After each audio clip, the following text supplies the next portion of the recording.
Distinguished colleagues, we are pleased to welcome in our chambers the chairperson of the National Elections Commission, the executive director of the Public Procurement and Concessions Commission,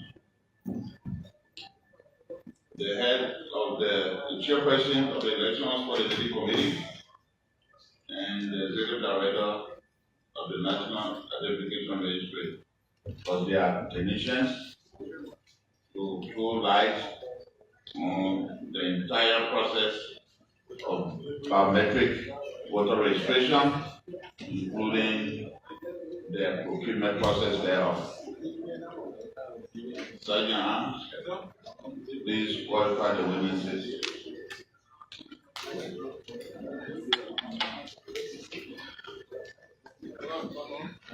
Raise your right hand.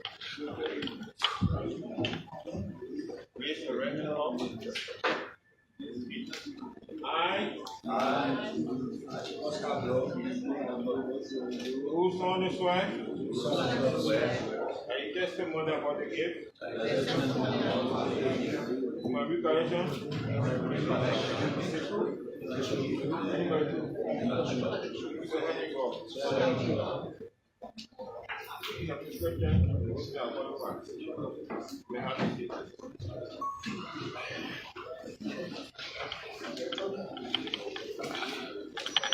Senator, can you please read for us the mandate of plenary that brought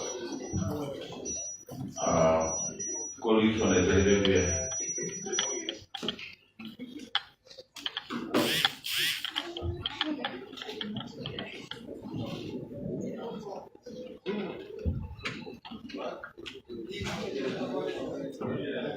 Mr. President, contemporary distinguished members of the Liberian Senate, as mandated, the committee read out. September 13, 2022. Honorable Theodore Brown Lansana, Chairperson, National Elections Commission, Monrovia, Liberia. Dear Honorable Lansana, I present my compliments and by directive of the Liberian Senate in special section apprised you that growing concerns have been raised by members of the Senate regarding the award of contract for the biometric voter registration. The matter having been brought before the plenary of the Senate, this body will help me precisely to appear along with the relevant and required technical personnel before the Senate as a committee of the whole on Friday, September 16, 2022 at 12 noon in the annex chamber of the Senate. It is important to note that your appearance in addressing matters of concern will give members of the Senate an opportunity in making decisions from an informed position. Please be informed further that the National Identification Registry, the Public Procurement and Concession Commission, and the Election Coordinating Committee have also been invited on the same matter and will be in attendance. Please accept the renewed assurances of my highest consideration and esteem. Kind regards, sincerely, Number Esteemed Senior Secretary of the Liberian Senate.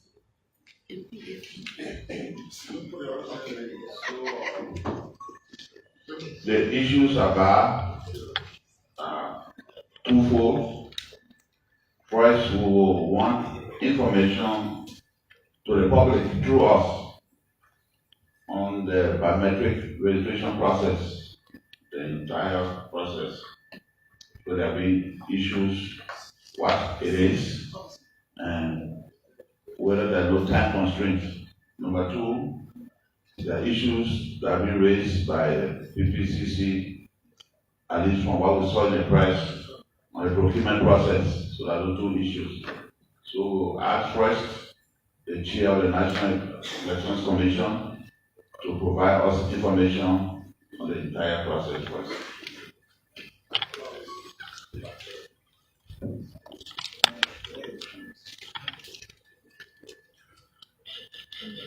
Honorable presiding distinguished senators.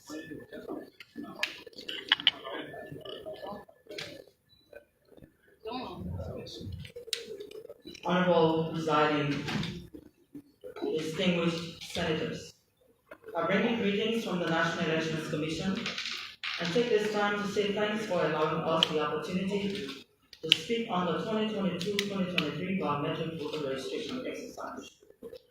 Honorable presiding and distinguished senators, as there have been calls for the Commission to produce a more credible voter roll, the Commission visited several EMPs in Africa to inquire about their biometric voter registration system. The Commission held consultations with several stakeholders, including political parties, international and local partners, during which time the benefits of biometric voter registration were discussed.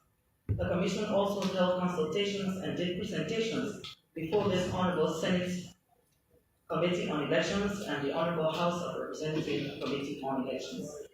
With an informed understanding of the process, the Commission agreed to transition to the biometric voter registration technology from the current manual registration, in which voters' particulars are recorded at the registration centers using the optical mark recognition or OMR forms and forwarded to headquarters for processing. Let me emphasize, the biometric voter registration is not biometric or electronic voting. The current system that we have, in which voters cast their votes on election day using paper ballots, will not change. Also, the votes will still be counted manually on election day at the polls, and candidate representatives will leave from the polls with a copy of the results, which will still be recorded on a carbon copy document known as the record of the count, and posted on the wall in polling centers. Again, there will be no electronic voting on election day. As to the concern about internet connectivity, the question, will internet connection be needed to register a voter to capture his or her particulars? The Commission says no. On the question, will internet connectivity be needed to print and issue voter cards on the spot at the various registration centers? The Commission says no. If that is the question, when will internet connectivity be needed? The Commission says to transfer data from the point of registration to the NEC data center. In the event there is no internet connectivity, a backup device will be used to store and transfer encrypted data to the NEC data center for deduplication and adjudication. The system is built to function with internet connectivity and also without internet connectivity. As to the procurement process of the biometric equipment, software and services, we would like to inform this honorable body that the process is ongoing.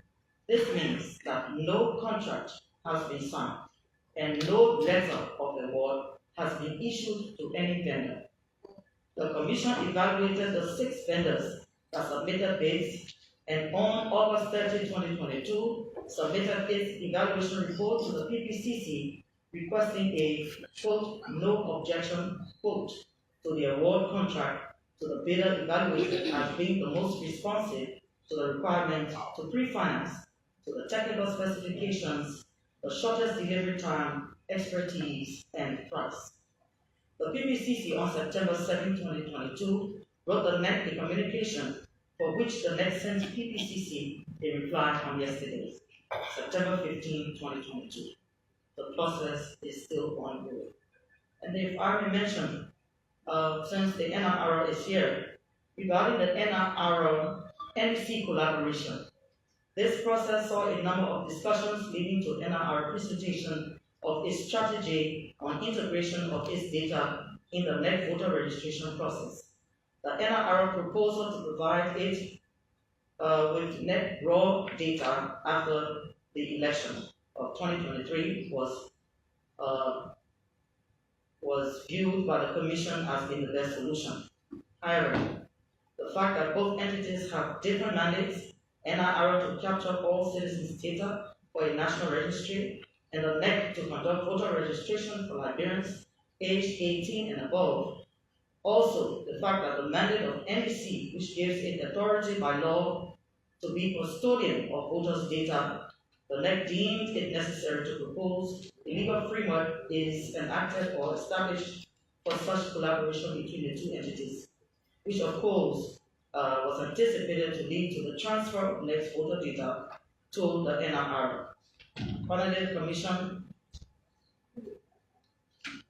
says that this proposal was sent to the Minister of Finance and Development Planning, Chairman of both House and Senate committees on elections, with copies delivered to the leadership of both houses.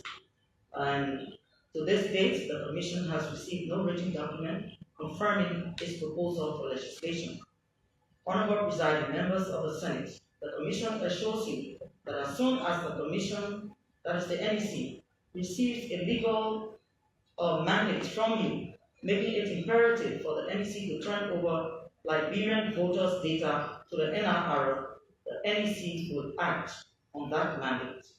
Finally, and on the recently published NEC key dates, the Commission notes that that calendar of electoral activities and events guides the work of the Commission to the extent when circumstances change, the timeline will be adjusted as indicated at the bottom of the timeline. I thank you. Thank you, Madam Chair, for the presentation. I will now invite the Director of the NIR to make this presentation. That will be followed by the ECC.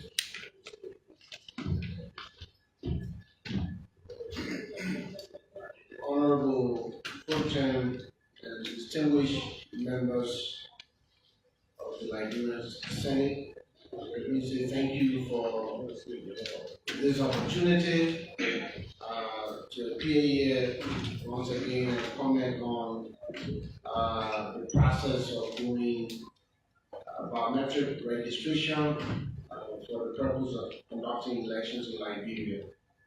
As we have said time and again, it is a known fact around the world today, given current technology and current best practice, that a voter roll derived from a national biometric identification system is a superior voter roll than any other voter option that is available. It is the case because it's cheaper, it's sustainable, it is reliable, and it mitigates against many risks that are associated with voter-specific registration systems, such as risk of underage voting, risk of voter trucking, etc., etc. We've worked since 2016 to get this done in Liberia. Unfortunately, it has not happened.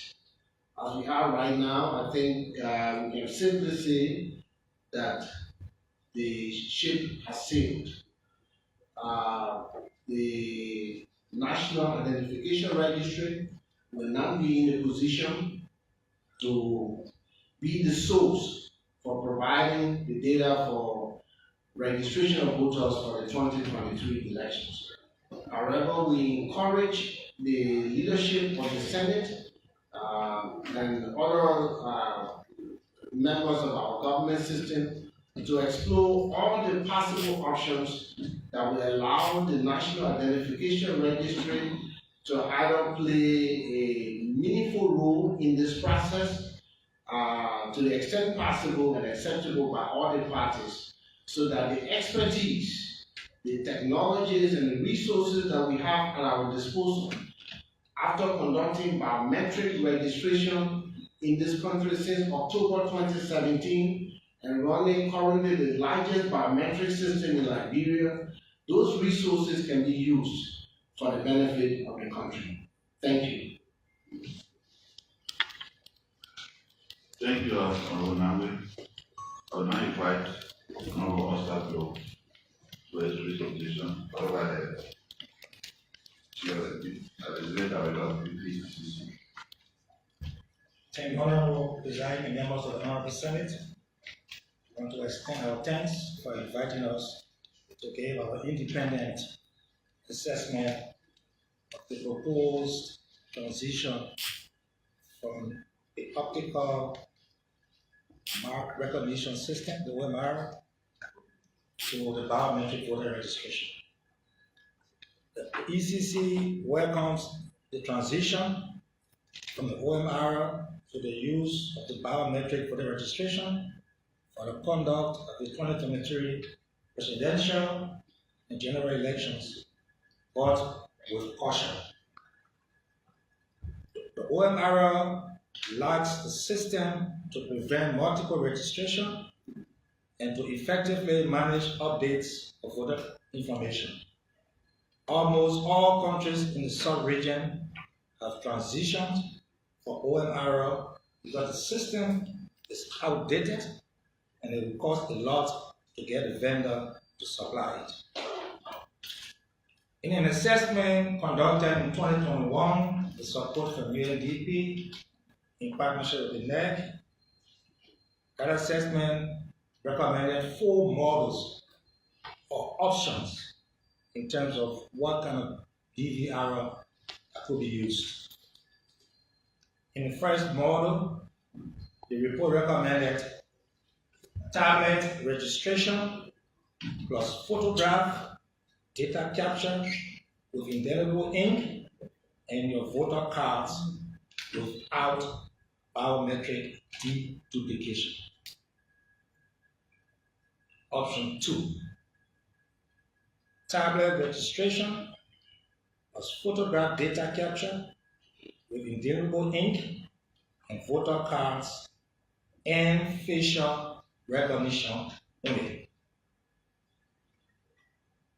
Option 3, tablet registration plus photograph and fingerprint data capture with indelible ink and voter cards and automatic fingerprint identification system only. The last model or the last option, tablet registration plus photograph and fingerprint data capture with indelible ink and facial recognition.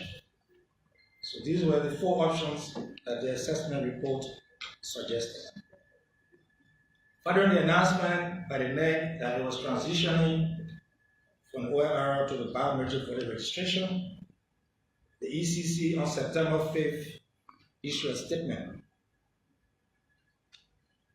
In that statement, we said, 1, the BVR technology, if it is set up properly and in a timely manner, can add value to the quality of our electoral process, thereby minimizing double registration, automatic deduplication, and reduces fraud and manipulation of the voter roll. We also said there are pros and cons, but the benefits will outweigh the risk if the NEC has put in place a system that effectively allows for continuous addition and division from the registry that forms the basis for a permanent voter registration. We further said this is the first time the National Elections Commission will be using the technology for the registration of voters. So while the ECC commends the NEC for the registration, for the transition, the process is not free of risk. We said in a statement that the NEC needs to inform the public which model of the BVR that has been selected and what are the pros and cons. It is against the background of the 4 options that I mentioned. We also said that the NEC should inform the public about the profile of the vendor that is selected so that there can be due diligence in tracking the record of this vendor in the installation and management of the system.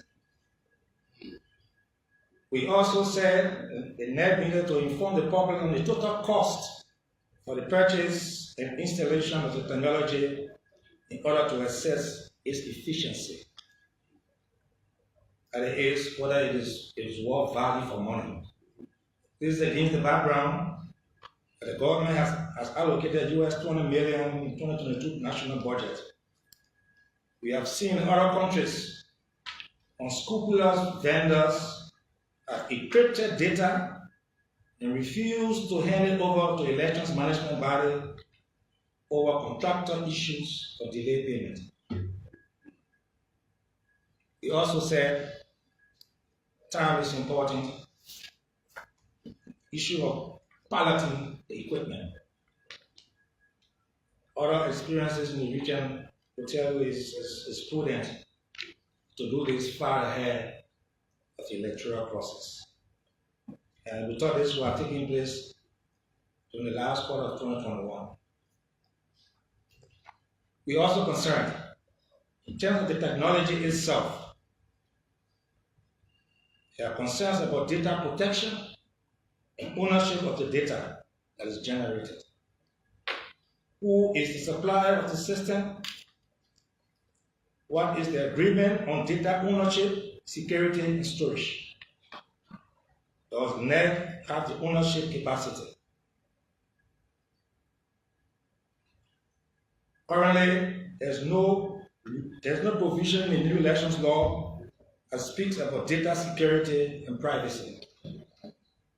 So to what extent this data that will be generated is going to be managed in terms of protecting the privacy of the individual.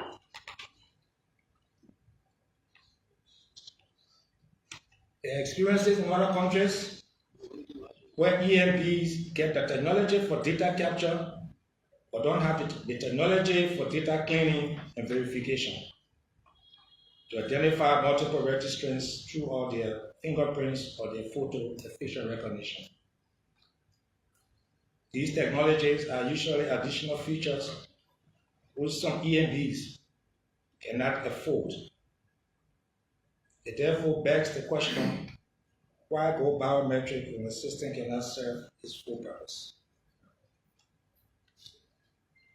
Experience in the use of biometric voter registration has not always been successful in the first attempt. Nigeria's attempt at biometric voter registration in 2006 stands as a warning not to try to accomplish too much in one election cycle. Ghana has also faced challenges with the implementation of its biometric technology. Although its biometric voter registration has been successful, general elections in 2012 had to be extended to a second day of voting in 412 polling stations due to failure of biometric verification devices. We observed as ECC that there has been mounting political pressure on the NEC to use the new technology for voter registration. And any failure of the registration system will have an extremely negative impact on the credibility of the elections. We therefore propose the following: that the Senate uses its oversight responsibility to ensure that the Ministry of Finance and Development Planning disburses funds to the NEC in a timely manner. That the NEC accelerates formulation of regulations on the voter registration so that it reflects the challenges of the biometric voter registration system. That there be increased engagement by the NEC with all stakeholders, political parties, the media, and civil society. That early civic voter education be accelerated to minimize some of the perception and the suspicion that rural communities may have of the use of the biometric voter registration system. And in all due respect, the NEC has competent and qualified staff. I would lastly urge that the NEC seek technical assistance from neighboring countries in order to ensure that this process works. We from ECC have a stake in these electoral processes. We don't have political stake. Our views are based on independent assessment of previous elections and the role we played in observing other elections in West Africa and across Africa. Thank you. Thank you. Honorable Honorable Executive Director, the PPCC.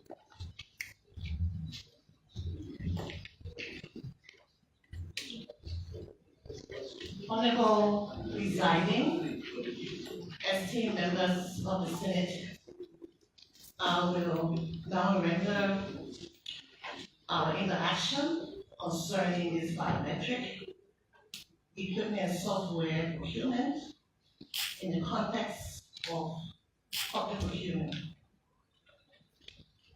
The National Elections Commission submitted their procurement plan depicting what procurement needs that they would need for the voter registration. The PCC duly reviewed and signed, and also render reduction in lead time for all the critical procurement processes and packages that they outlaid on the procurement plan. As routine, we always stick to the NC to utilize advanced procurement and to ask for reduction in lead time. So when such was brought before us, we immediately approved so that they can conduct the processes within an expeditious timeframe. August 31st, the National Elections Commission submitted their request for the procurement for no objection for the procurement of the biometric equipment software and work materials, and also for vehicles. Immediately, knowing the criticality of the elections, reviewed, and on the 2nd, even though there was subsequent submission from the NC after the August 31st submission, they brought subsequent materials or reports that should have been part of the first submission on September 2nd.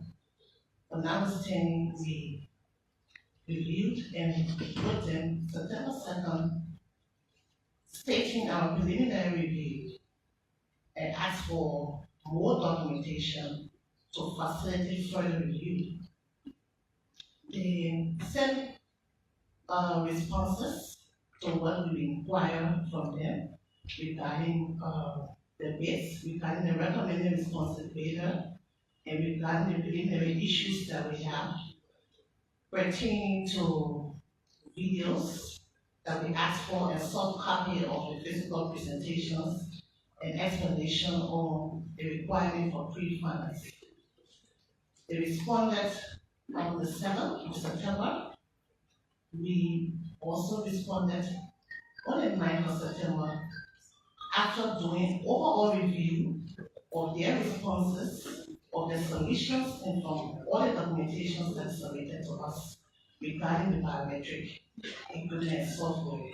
And our findings, as per our review, stated to the NC that it was important that they carry on re-evaluation of the bidding process.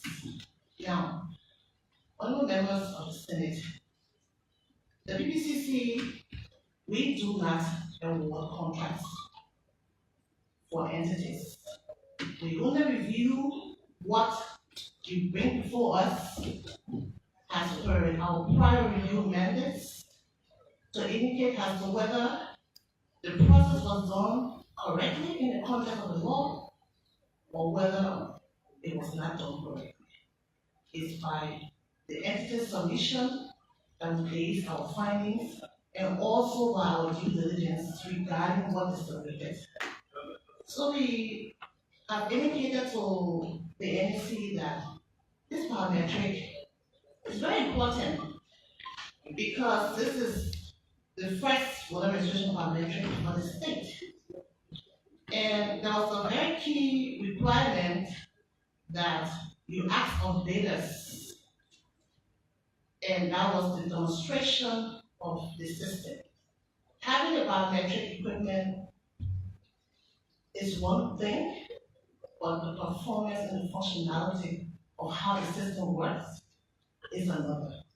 So there were demonstrations that were done that bidders, as per NEC submissions, were eliminated upon.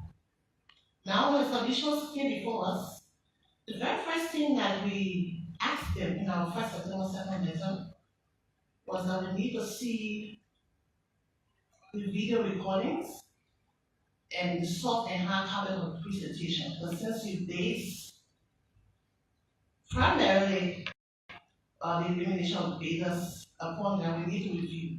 And it's our right in the spirit of our law and in the spirit of Section 11 of the BCD Act to do due diligence on that. So because we are approving of your responsibility, we need to find out whether indeed there's proof in the veracity of the submission. But in the response, they have indicated that they do not have video recordings, they do not have the PowerPoint presentations, they only submit the pictures.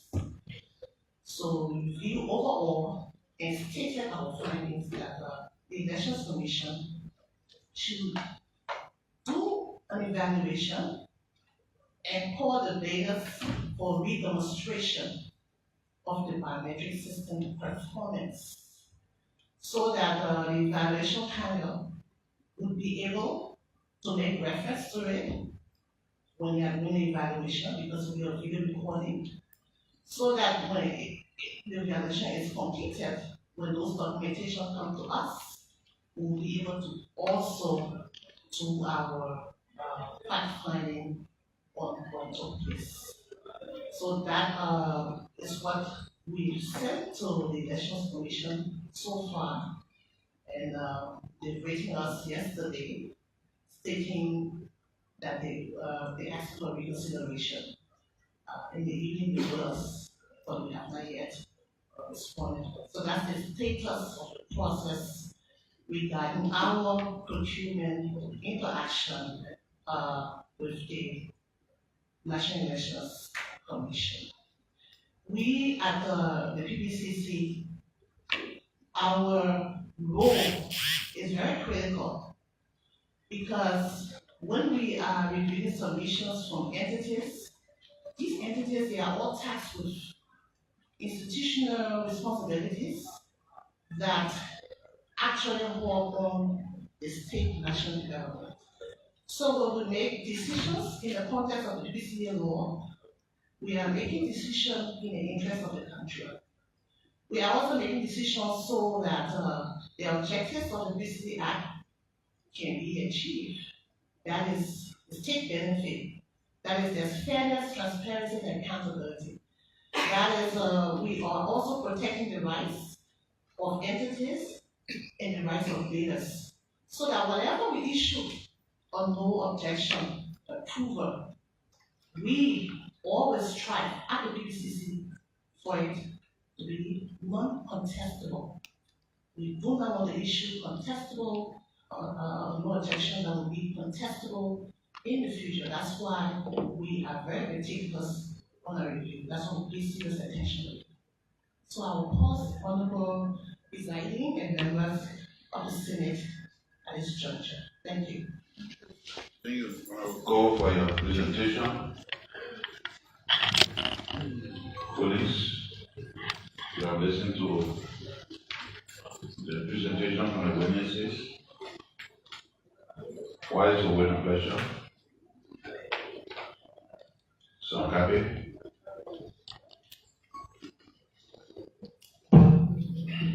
But distinguished colleagues, having listened to the witnesses, I hope that if I can be seconded, that we start an interaction with them. Yeah, it's been moving so that the floor now be open for interaction between the Senate and the witnesses. member the against. No. Any protest? Protest first, couple of questions. I listened to the National Registry, and he said that it seems too late. Protest we're talking about is almost a little over 11 million United States dollars for a system that we believe can be integrated. Just a few months ago, there was election in Senegal. Fortunately, the chair of NEC is the co-chair of ECONEC, the Board of Electoral Commissions in West Africa. And she knows the system. They just use the national ID to the biometric system to vote. Say it's too late, maybe you can elaborate on how they think, because we're talking about millions of dollars for you, millions of dollars on the other side. That's for you. For the NEC, I listened to the chair talk about the commission. Madam Chair, when you say the commission, are you talking about the board of commissions? This process, is the entire board going along the process? Is the board part of the decision making? Or is there a segment within the commission that you refer to as the commission? And of course, for the PPCC, I think you are leading towards saving our elections. So the statement that we are publicly want to thank you for the check marks.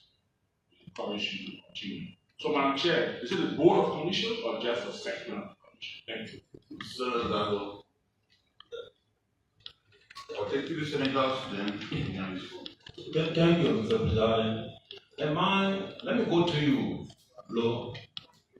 Unlike all of those who will place on oath, your state is not political, as you already stated. What will be your earnest opinion, considering what you're listening, the assertion made by the NR, the PPCC, and NEC? What will be your earnest opinion, not only to us, but to the Liberian people, considering your own experience in election area, and considering the fact that you already stated that you do not have a political stake, but yours is the survival of the state. We want you to give us an earnest opinion on this. Madam Cole from the PPCC, you responded to NEC, and NEC responded. Do you want to tell us exactly what NEC said? Because you said you have received the communication but you have not responded to them yet. So that's the two questions I have. Thank you so much. Oh, I got a lot.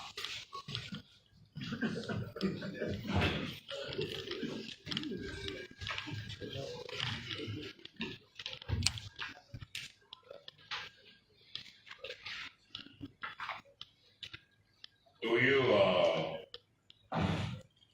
Mr. Executive Director, of the National Identification Registry, I'd like to know what resources or technology you have that will be useful to NEC.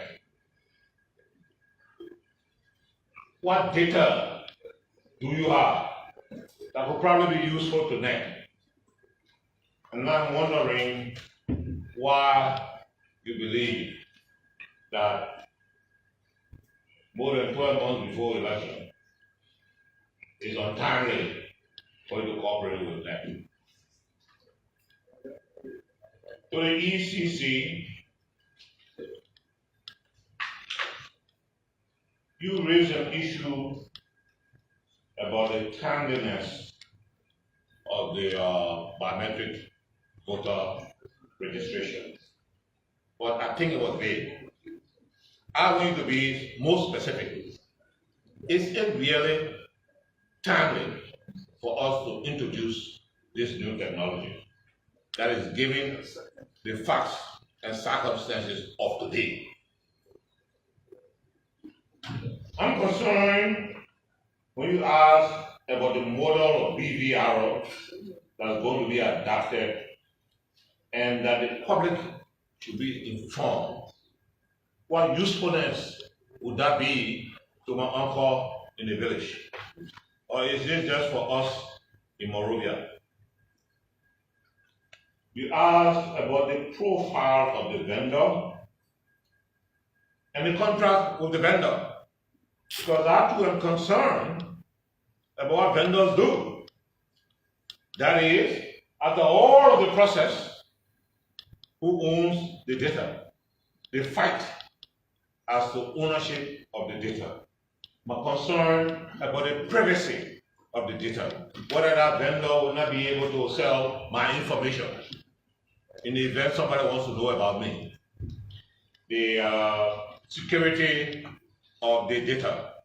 I wonder whether the contract that NEC, are you paying attention to me, that NEC wants to enter into with any vendor has been vetted for purposes of data security, first data ownership, data privacy, and data,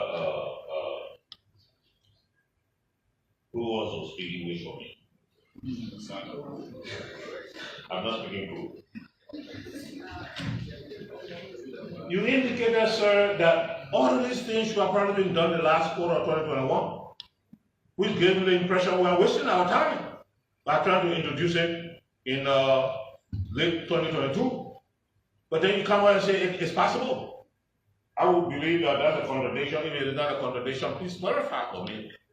Because I call you loud and clear, saying that all of these should have been done the last quarter of, and I emphasize that, last quarter of 2021. We are going to the last quarter of 2022. You told us about problems with this BVR. You identified Nigeria and Ghana. And I guess that's why you say we should ask for what? Technical assistance. But then I see a connotation say the NEC people are qualified. You confuse me. If we need that kind of technical assistance that you say we must have, then you are conceding that we are not yet qualified. Now, the other issue that was raised here is, I think this was coming from ECC, your proposal that we, the Senate, or perhaps the legislature, should make sure that NEC formulates appropriate regulations. Because you say we now don't have the laws. And I recall we invited you to come for us to review the election law. You came and told us nothing about BVR and the implication of that. You didn't come personally, but you said somebody. Nothing about that. So we drafted a law and just passed this a moment ago that doesn't even address these things. You ask for increased engagement by engaging with who? I would think you will be much more specific as to what kind of engagement that NEC ought to do and with whom, so that we can exercise our own oversight responsibility and authority to make sure that we agree with you that NEC does that. You also talk about early voter and civic education exercises. And when I'll go back to your 2021 deadline, how early can we do these? Are we prepared now in the last quarter of 2022 to do that level of voter, civic and voter education in preparation for implementation of the BVR system in our electoral process? To you, Madam PPCC Director, it is troubling that the NEC could not give you the kind of data or information for you to conduct your evaluation in terms of giving what they call your no objection approval. And I'm concerned that they are asking you for reconsideration. I want to be much more in detail what do they want you to reconsider. You say you want to give a no objection approval that will be non-contestable. Because, madam, if we start contesting what NEC is doing, we might not have election on the day that the Constitution mandates. So what is it that they want you to reconsider? Is it that they want you to reconsider your approval, your evaluation of their submission for non-objection approval? And if so, I wonder, are they asking you to evade your own evaluation process? Please be honest with us about it. If not, political parties are not going to trust the election process. And once they start contesting the process, election, even if in quote fair, they will say, before you even vote, it's unfair. That undermines the entire process. Those are my questions and my comments. Thank you very much. Okay. I will start with the PPCC, then the ECC, and I will next. Thank you. Thank you again. There were two questions for the PPCC. The first one is also tied with the last question regarding our responses and the NC last communication to us after we came up with our review findings.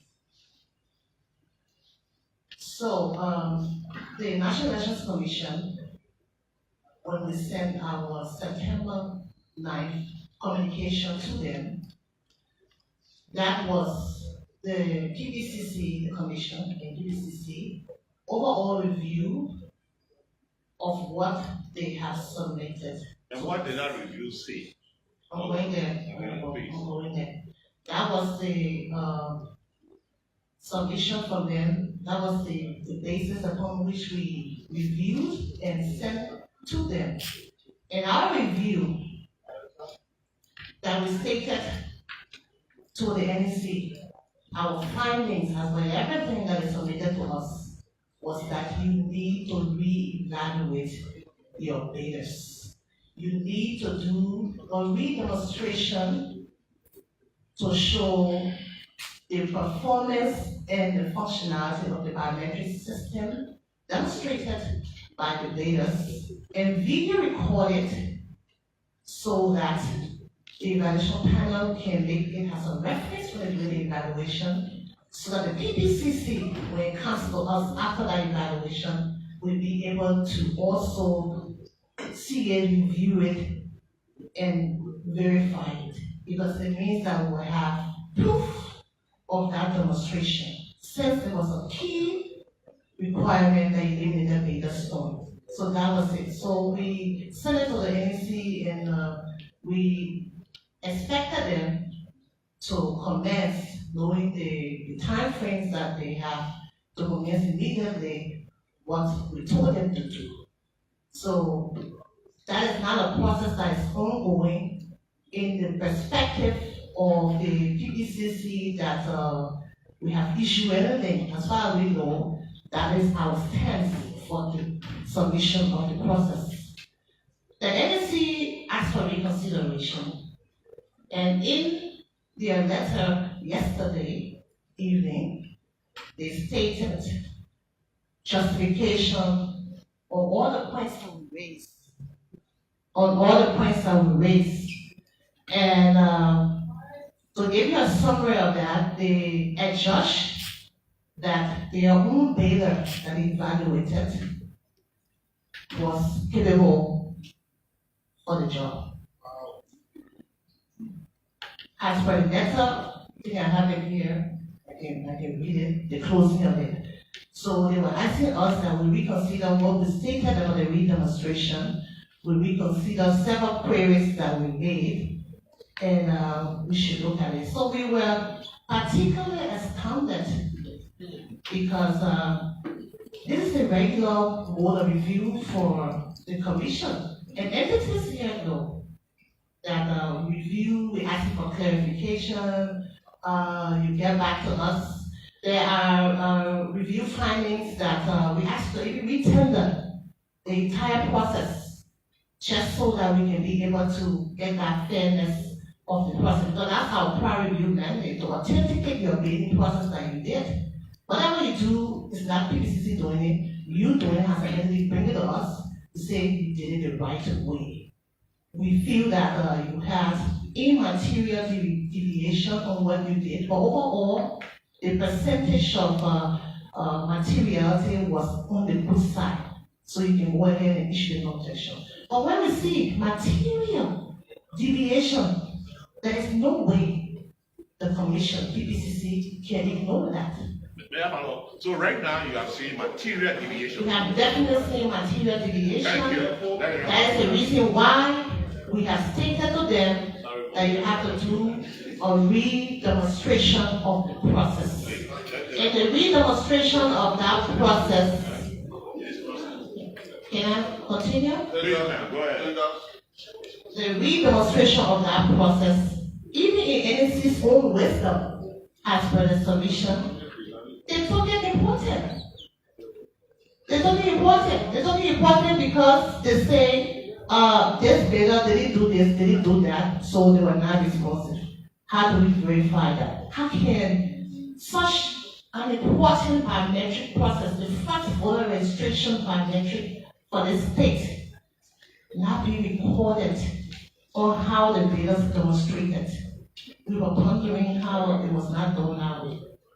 So that is very key, it's very material, and we concluded and stated to them with the letter on the reconsideration, there are points that we raised, and they're asking us that we still feel that the bidder has the capability, that is the prayer that we prayed at the end of the communication, because I don't have it in front of me now, but they stated several justifications, and in the end, they prayed that PPCC reconsider this company and they judge that the evaluation was done okay.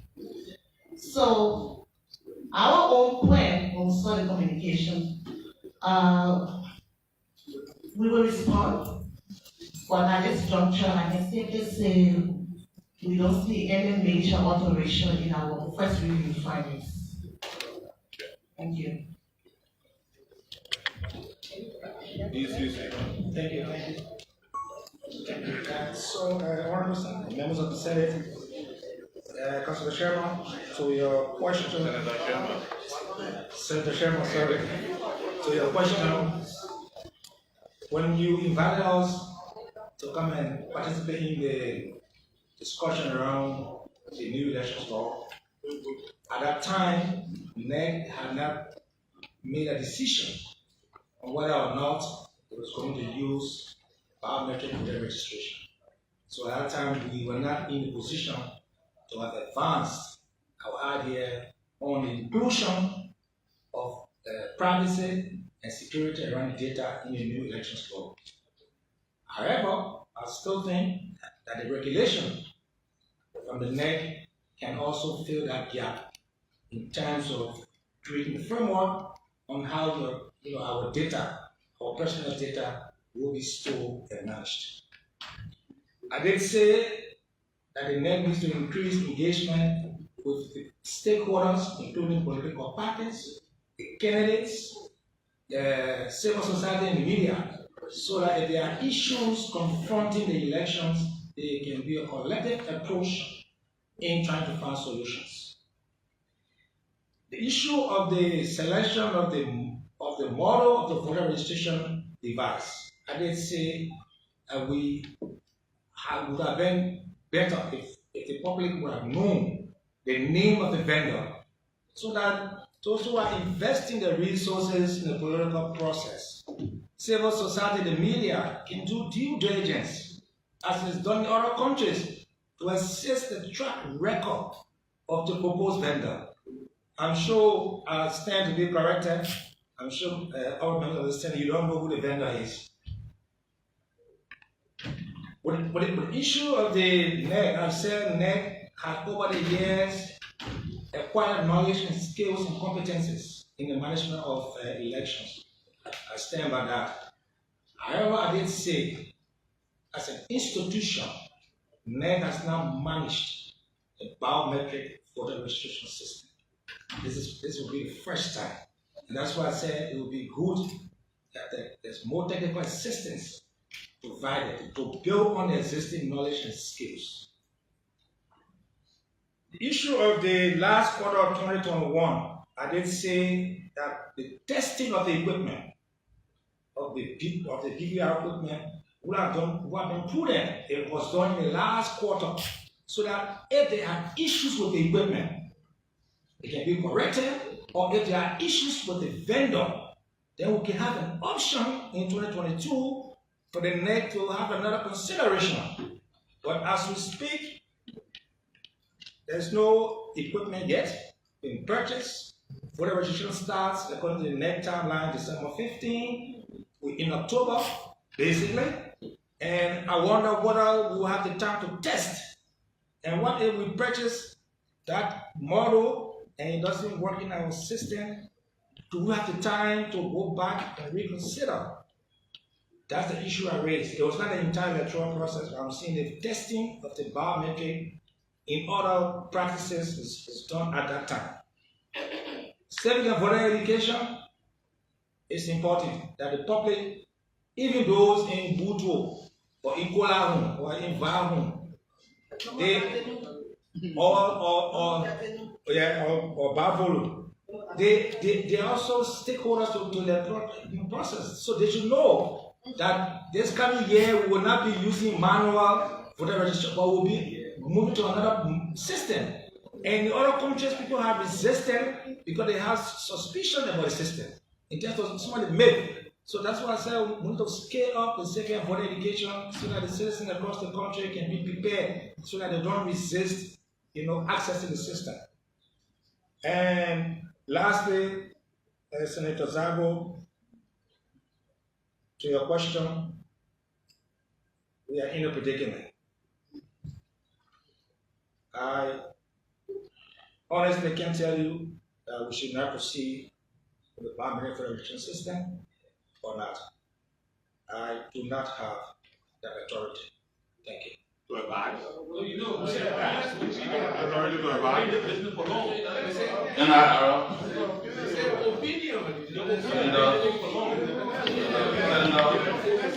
Senator, the winner has spoken.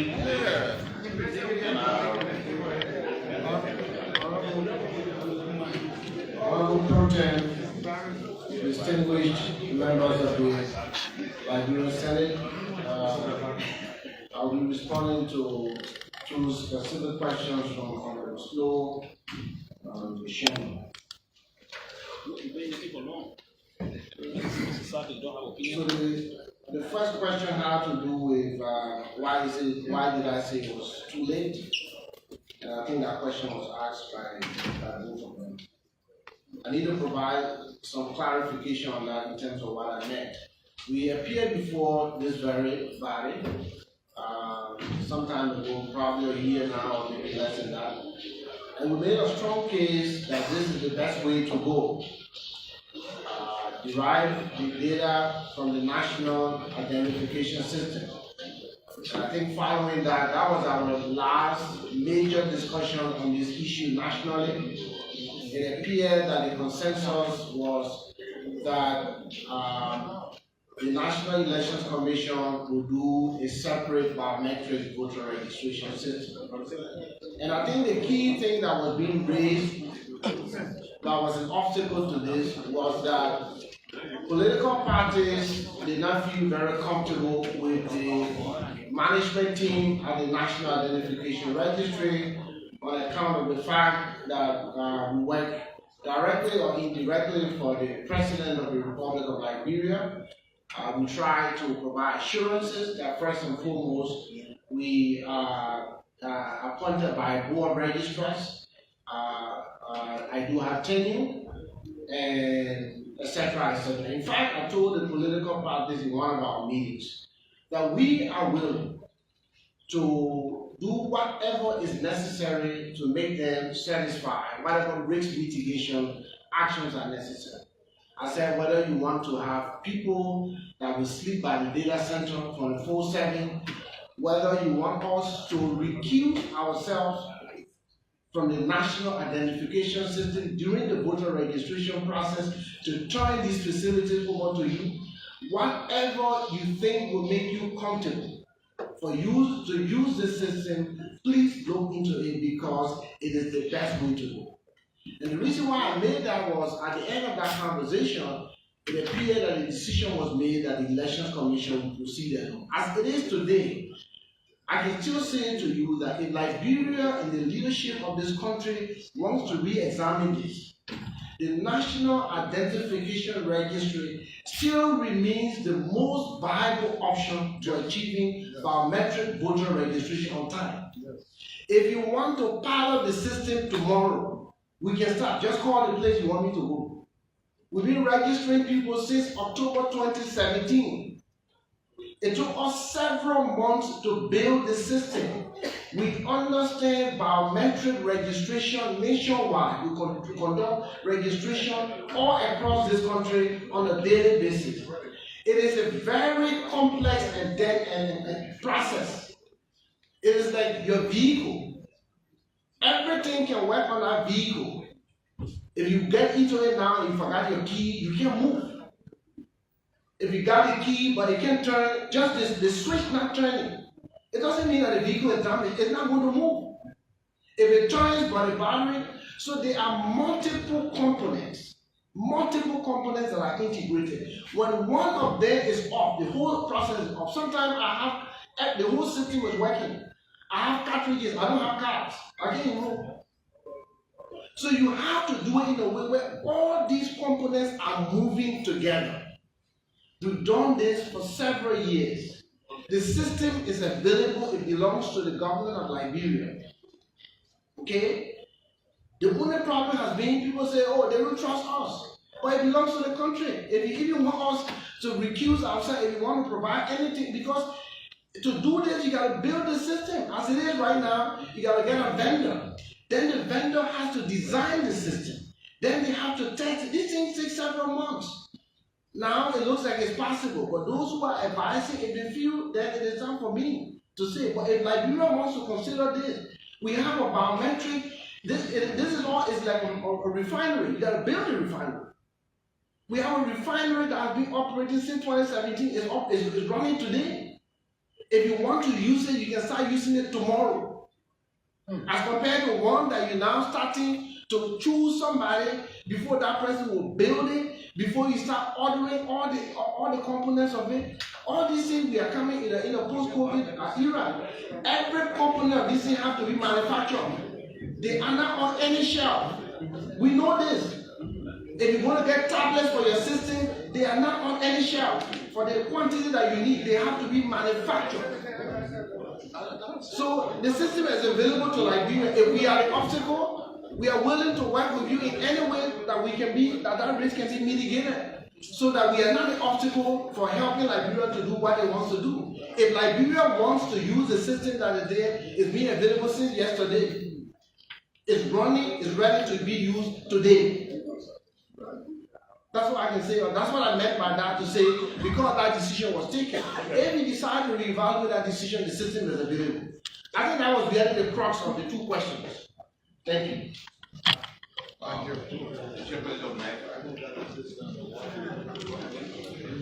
Mr. Presiding, Honorable Senators, I beg your indulgence to ask you on the issue of the PPCC and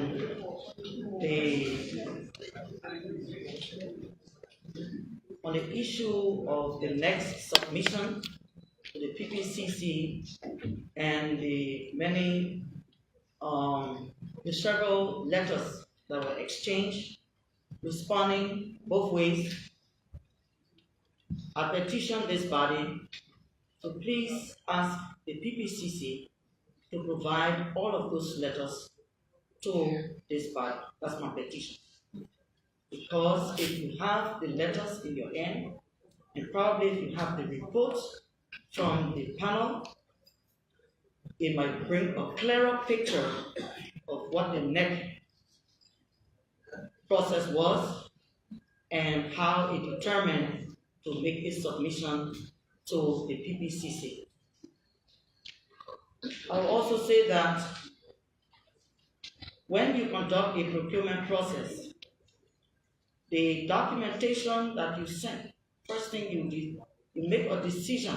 The procurement committee lifts the panel decision, scrutinizes it, and makes a determination in the PPCC's own words whether that vendor is responsive or not responsive. This is something that has been done repeatedly. That the word responsive or not responsive or unresponsive. So it's not a new thing to say which vendor of the many vendors that applied and demonstrated. It's not a new thing to say one vendor was responsive. And I will ask Honorable Presiding and members of and senators to please allow the executive director, who is the technician here, to also make some comments on how the process went. Yes, sir. Please continue. Then the question of whether the commission, what is determined as the commission, I will answer by saying the decision of the board was taken to conduct biometric voter registration. Then a procurement committee was set up to conduct the procurement process. I will stop there.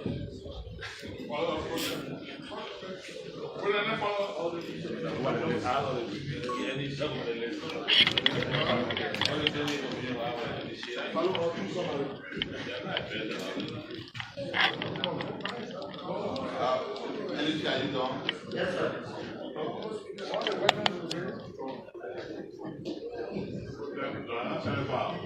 I'll come back to you, sir. So then you come back to us, use or follow your turn. I will now recognize the director. Father Senator Bani, Senator Chair. Yeah, the project. So the photo, all day, not in the valley anymore. Project is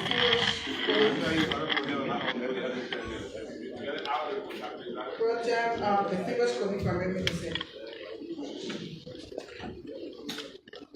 I think the reason why we're here is because we all are interested in free, fair, and transparent elections. That's why we're having this conversation. Before I ask my question, let me do the follow-up on that question from Senator Snow. I know by law, the Board of Commissioners should agree to decisions at the NEC. So if the commissioner is saying that the board agree, just for transparency and looking at the nature of this matter, we would like to see a communication or a resolution that showed that the entire board was in agreement. It was the majority. I think it's important for us to have. So let's take note of that. So the PPCC,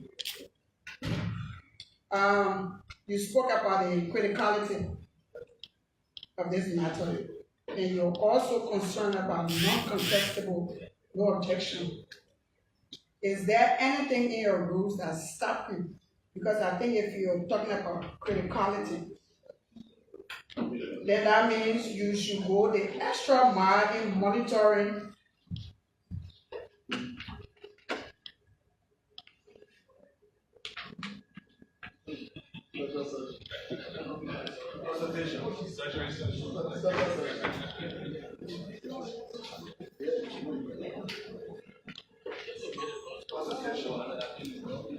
That means you should go the extra mile to monitor processes that you consider critical.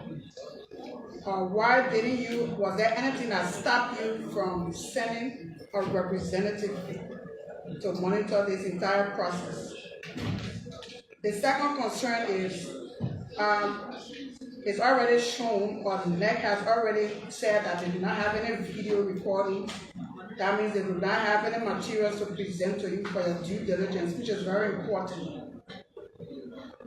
In the wake of that, what is the next step that the PPCC should take? Because if I'm hearing that NEC is asking you to reconsider, that means NEC wants you to reconsider your due diligence process, which I think shouldn't be allowed.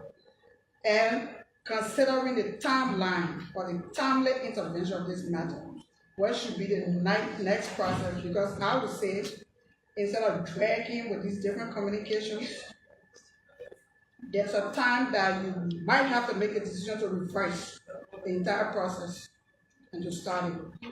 So we want to know when does this lead to that, and what timeline do you have for that? The second thing is, my other question to the ECC is that you said all of these processes have risk associated with them. They're not risk-free, whether it's manual or biometrics. We have done all of our consultations, as was mentioned by NEC, with other countries. First, I want to know what are some of the things that were considered, because I would think about population. If you say Ghana or Nigeria, I'm looking at the population, and when it comes to decisions that we have to make in line with our population. Since these two processes are not risk-free, which one has a greater risk?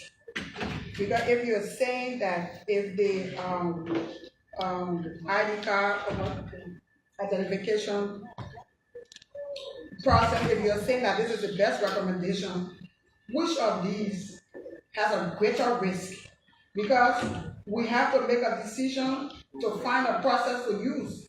So even if it's a new process, it takes time for us to get to what we want to get, and that's why we're having this conversation with our oversight power. How do we intervene with the coordinated efforts of all of us, the PPCC, the NEC, the ECC, the identification people? How do we use that coordinated effort if we identify which has a greater risk, because we want to use a process that has a lesser risk? Because we all are interested. I think everyone is interested in preventing multiple registration. We all are interested in reducing fraud and manipulation, because that leads to a transparent, free and fair elections. That is the key. So let's identify which process has less risk and see how we can make sure that people are empowered and encouraged and supported to follow the right rules and the processes and get the support that's needed from the budget to make sure that process is executed. So, and lastly, when is NEC, NEC, you said at this point, NEC has to start early engagement with political parties and other institutions. I don't even know which part of the political party will recognize, because they're kind of interferences. But when are you, yeah, because NEC are political party too. So when are you planning to start such an engagement? Because it needs the input of political institutions. We are the ones using the process. So what plan do you have to start engaging the political institutions? Thank you. And President, please, the most important one, you talk about data storage and management. The data storage and management defines the credibility of the election, because we want to know who's controlling that data, who's storing, who has that ownership, and who's managing it. Because we all can go and do biometric, and the people who are managing and storing that data can make the decision that they want to make. So it's a concern of all of the political parties. So it's important, and that should be a whole separate conversation, because we have to have the assurances that we need to see that this process will be fair for everyone. So data ownership, I support that we need to know who will own that data and how will it be managed, and the technical support. I don't think that NEC has the technical support to support. They have to convince me. If we need technical support to follow the process, we can find technical support. So let's be honest about the conversation. How do we get technical support for this process? Thank you. Thank you, Mr. President. Mr. President, distinguished senators. Our witnesses are provided beautiful presentations on which we can draw some conclusions. I want to begin by commending the NRR of us who appeared here before and made a splendid representation, which in my opinion, have we taken into consideration, have NEC itself taken into consideration, will be ahead of today. I listened to the PPCC boss talk about the procedural and legal issues surrounding this process. At some point in time, in response to Senator Sherman, she was specific. She said, according to NEC's own presentation made to PPCC, their selection of the vendor was based on demonstration. All she asked for in her communication, kindly provide the demonstration so that we will make progress. And it is my understanding that as simple as that request is, NEC seems not to have complied. We listen to all of the procedural issues, all of the legal issues. All of the presentations we'll make here today will come down to one thing. In the face of NEC's own schedule, can NEC, in a practical way, say that this biometric voter system is still possible? We got less than 2 months to commence the process according to your deadline. And the deadline is the basis, accomplishing the process within the time frame becomes the basis for holding the election on schedule. You got less than 2 months. We are still discussing vendor issue. You have not even gone to the point of acquiring the expertise relative to the equipment, setting up the equipment. You got less than 2 months. Is it practical, in your opinion? Because that responsibility is going to rest squarely with you. We are performing our oversight. We want the public to know how ready you are, how prepared you are, But ultimately, the decision is yours. You got less than 2 months. You got a process that seems to be cumbersome and extremely challenging, which you have not tested before. Honorable Lawrence asked a silly question. At what point in time do you say, you know what? Small trouble is better than big one. We'll stop right here. This is not achievable. Let's go back to the way we've done it. Which brings into question, can we then use the old system? Because I always say the system is obsolete. If it is obsolete and the only option we have is the biometric, then how practical is it if we decide NRR equipment will not be the only using or we cannot work with it? I mean, in my opinion, the legal issues can be dealt with, the procedural issues can be dealt with, but the practical issue, we have to be able to deal with the practicality of this matter. So Martin will be come and explain to us with all of the difficulties, the controversies, the problems you are beginning to have. How practical is it in less than 2 months we can begin this process? I will start this far. Chair.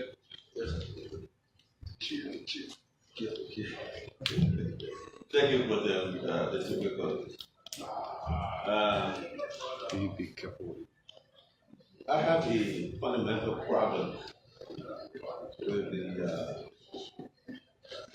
with the NEC proceeding with this process, with how the National Identification Registry. Colleagues, the reason why we invite public officials here as part of our oversight is to ensure that if we have issues, those issues are addressed, and if as a result of that, we make recommendations, those recommendations should be attended to, and of course they should revert to us. In the case of the NEC, when this issue of biometric identification came about, we filed NEC. And of course the concern then was about the cost. I think back then they were talking about around 90 million. I hope I got the figure right. And we said, wow, that's a lot of money. But why can't you, because we're talking about getting a company out there to do that, and that will be expensive.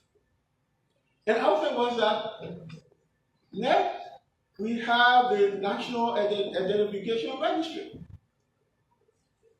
an agency of the government that has the capability, that has the expertise, that has the system already developed, that they are using. Experienced people who know about these kind of matters. Why can you collaborate with them so that you work together to reduce the cost, to make the thing more efficient and effective?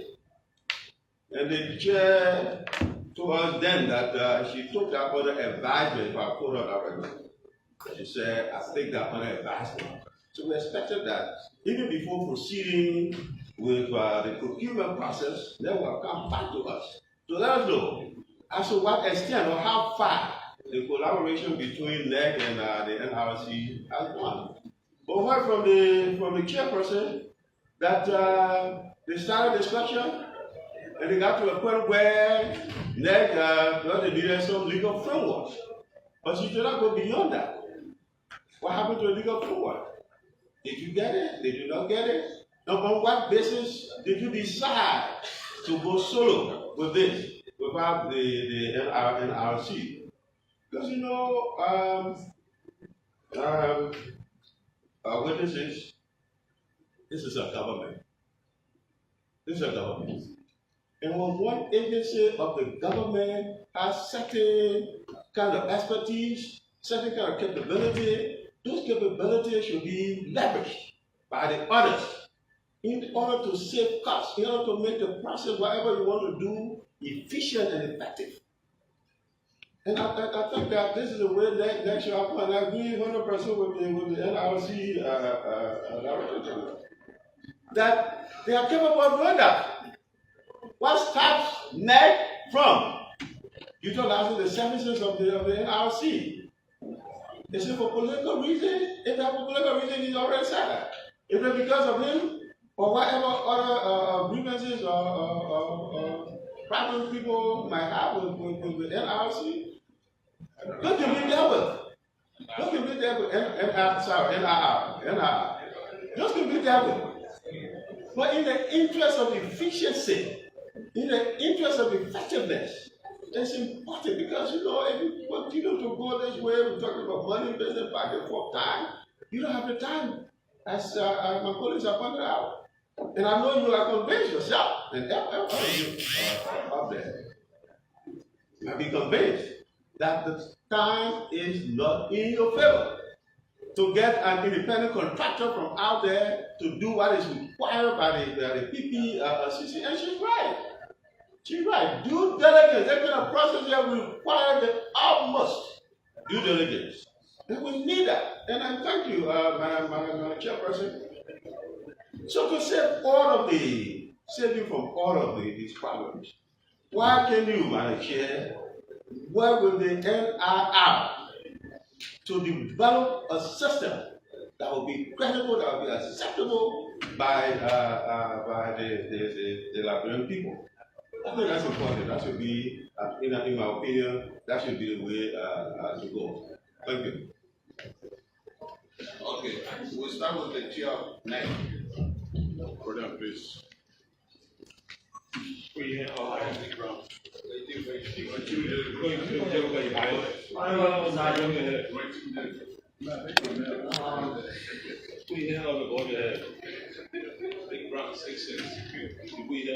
will start by saying, or answering to the question, whether in fact, okay, let me backtrack. The question on using the NRR to conduct voter registration, I initially explained about the process that we went through, to which end the Commission had written letters to the two committees in the legislature to help us to find or to direct the Commission to a document that will speak to national synchronization of data. There was no response written. I'd like to say that the Commission should not just act on verbal instructions. It is better that when these instructions are made, they either come through legislation, because the NEC has a mandate through legislation from the national legislature to conduct voter registration. And it is our belief, even up to now, that if there's a change in the mandate of the NEC, there should be some documentation to point to that change. To say to the NEC, give your voter data to NRR, or NRR should conduct with you your voter registration, we believe that it requires some written notification. There's the issue that has been raised about our preparedness for biometric voter registration. The Commission said it is prepared because in 2 years we have been putting in place the systems and the mechanisms to get biometric voter registration done. The issue of having a pilot is part of the planning, and that will be done. The issue of our brothers and sisters in the villages knowing about this system, we say that CVE cells have been created in all the 73 electoral districts. Training has gone on, and the recruitment is now in place. We also say that, with the concern raised about cyber theft, the Commission does have the capacity to protect the NC cyberspace as prescribed by international requirements and standards. We are also putting in place adequate safeguards and measures to ensure security of our platforms, the software, the data, and the process itself. The question is,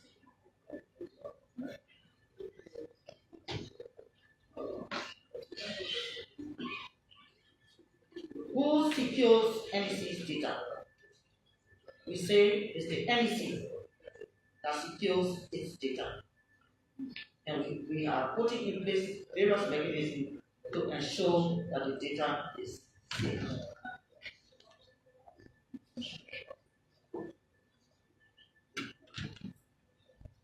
There was the concern about the demonstration process that was held by the evaluation team during the procurement process. If I may say, the PPCC Act is available to the Commission, and it's the PPCC Act that the Commission based all of its processes on with respect to procurement. In that Act, there is no information unless asked to be corrected by the PPCC director. There's no information that says we should provide videos and PowerPoint presentation. We have explained to the PPCC that a physical demonstration, meaning that all of the vendors were invited to be present physically and bring all of their wares physically, all the machines that we're using were present in those evaluations. That was a demonstration. Then, finally, I would say that in terms of time, we are cognizant that there's limited time, and this is why we have made our presentation or submission to the PPCC, hoping that some decisions will have come to meet up with the time. Notwithstanding, we also said that because of any circumstance that may trigger the need to adjust the time frame or the timeline will be adjusted. In other words, we believe that we have time to conduct biometric voter registration.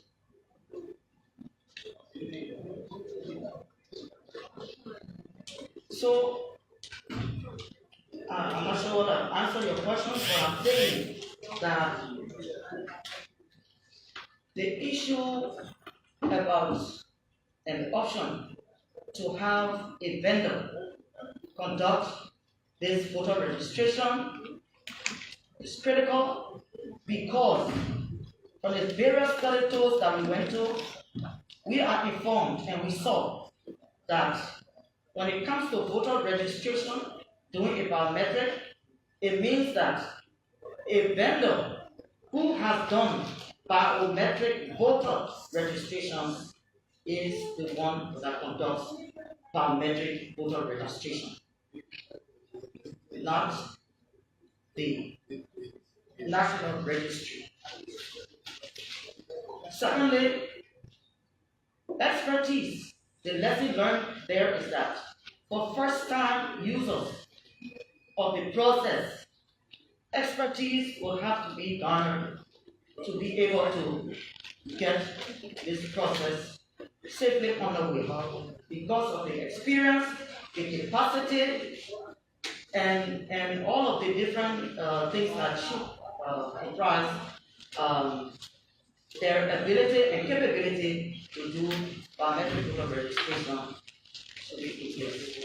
Those were some of the criteria that were put in the bid document for which the Commission, the panel report made a recommendation, as well as the procurement committee making such a recommendation and submission to the PPCC. Thank you. One more. The resolution, should they answer that? The Mr. Presiding, Madam, may I ask resolution on what, please? We want to know how the board made a decision. Which decision, ma'am? The decision to conclude on what was sent to PPCC, right? Yeah.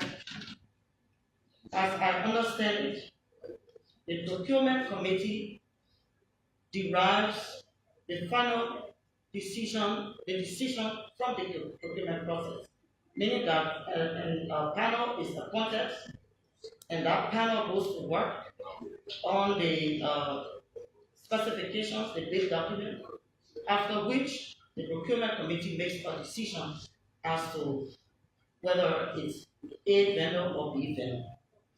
And that those documents are submitted to the PPCC. Who forwards that to PPCC because it's administrative matter, and I think it should be agreed by the board. So is it procurement?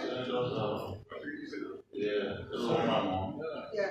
You want to know who's making that decision? Are you saying it's the procurement department? So that means the commissioners don't have to agree on that decision that goes to the PPCC? The decision and submission is made on the panel report to the procurement committee, submitted to the PPCC. Whose approval? It's approved by the head of the institution, who, according to the PPCC Act, is head of the procurement committee. Okay. So they brought already there for them. I mean, they have Was there any question for the ECC? No. The ECC, and then consult to you. Okay. Invite them for ready. By the power who is already.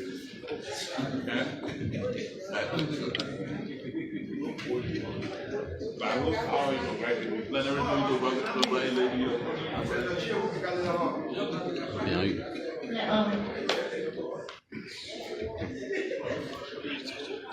So, there was Go ahead, man. So there was a question asked concerning whether when we did our part in terms of due diligence for the demonstration. I think that question was asked by Mr. Yomikana. It was a question, I don't want to get it. Said it was a critical matter. Why did you get involved by sending a representative to one of the process? That was the question. And the NEC did the demonstrative process. We do not know the modus operandi of the day we did the demonstrative process or how it was done. That is the reason why we were asking for evidential showings of how it went. That is in the spirit of due diligence that we asked. And you raised a very serious point concerning consultation. You stated here that it's good that there is coordination and consultation in terms of what is one state service to country. So, for such an important demonstration, we really found it difficult that it was not important.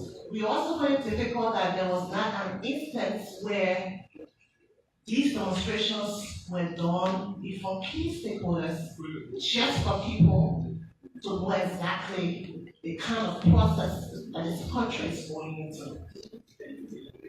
All right. So if we were informed by the NEC that we are doing demonstration, these people are born there. We were not born there to interfere. We are born there just as an observer and just do exactly what was done. Then by the time it reaches us, we will not be asking the questions that we are asking. So that was a point where consultation would have been done. We got no violation of the procedure regarding this. This is very important. The other one is, you asked about the letters, at which point that we reject, at which point that we will stop. Yeah, and you make a decision to move on, either to reverse the process or. Yeah, as far as the PCC is concerned, we have reviewed and we have stated our findings on the process. And the findings that we stated, we are saying over and over that we ask the NC to re-evaluate considering redemonstration of performance and functionality of the biometric system and look at all other criteria in our procedures, bring it back to us for us to review. So the first process is being denied. We have denied. Yeah. Yes, that process was not considered. We're saying that in the interest of fairness, transparency, and accountability of our review. So it's denied. We say denied. I don't understand what you say denied. Yes. Senators. I'll go with it. And tomorrow go with it. Yes, because we can't use that word. We say denied. The process is going on, as you said. When you're saying denied, it means that, hello? All right, presiding.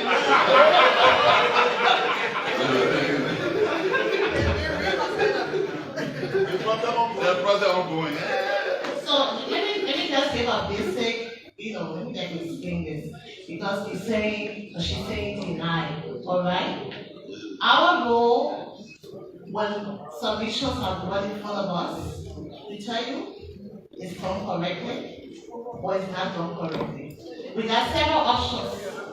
We tell you that this entire process that you have done, we can ask you to retender the entire process. 2, we can ask you, say, we noticed that the evaluation had anomalies. You need to go and review. That is also a decision. And that is the decision that we have told the NC. That this process that you have done, you need to reevaluate it. You need to make sure that there's a re-demonstration of this biometric system and bring the submissions back to us for us to make a decision. That is the decision. Then, you don't need any law to tell you how to follow your due diligence process. Do you need any law to tell you how to follow your due diligence process?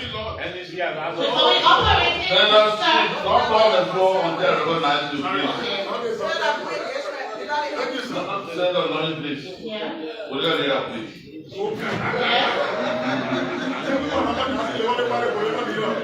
Yeah. Honorable. Yeah, so you are asking whether there's any law? No, I didn't reach for that. I'm only responding to your question. I didn't reach to expressions yet. Okay, so that is our decision that we've made.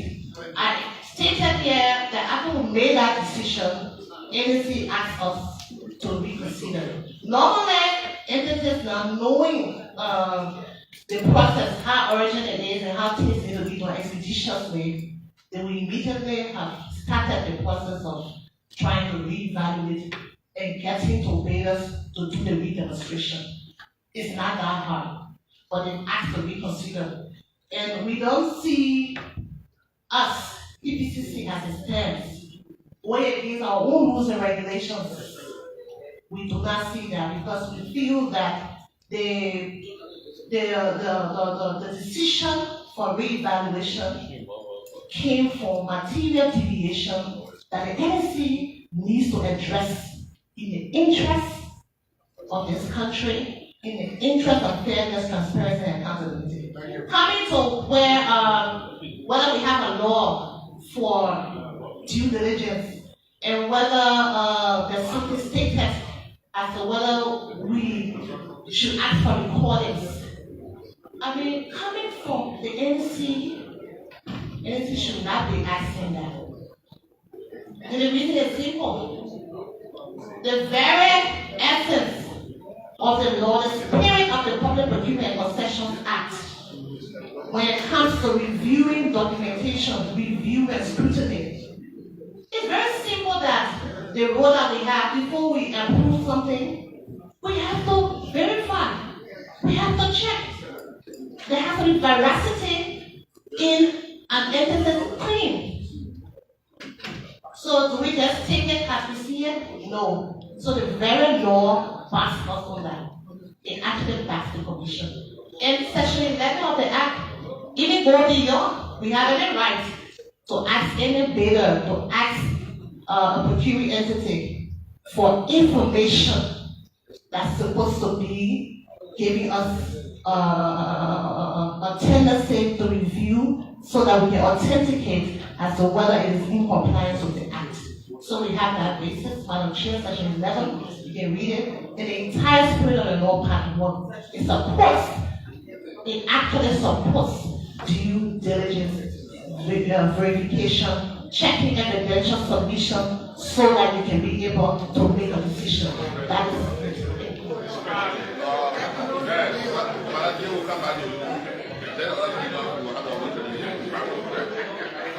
I recognize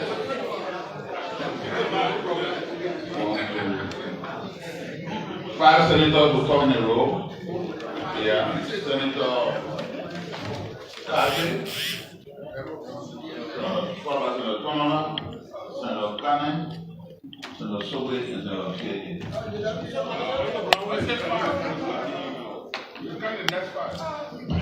Senator Kane, please take the floor. I'm on the floor. Thank you, Pro Tem. Police, witnesses on the stand. Let me begin by reminding each of you that you are on oath, and we will take your testimony very seriously.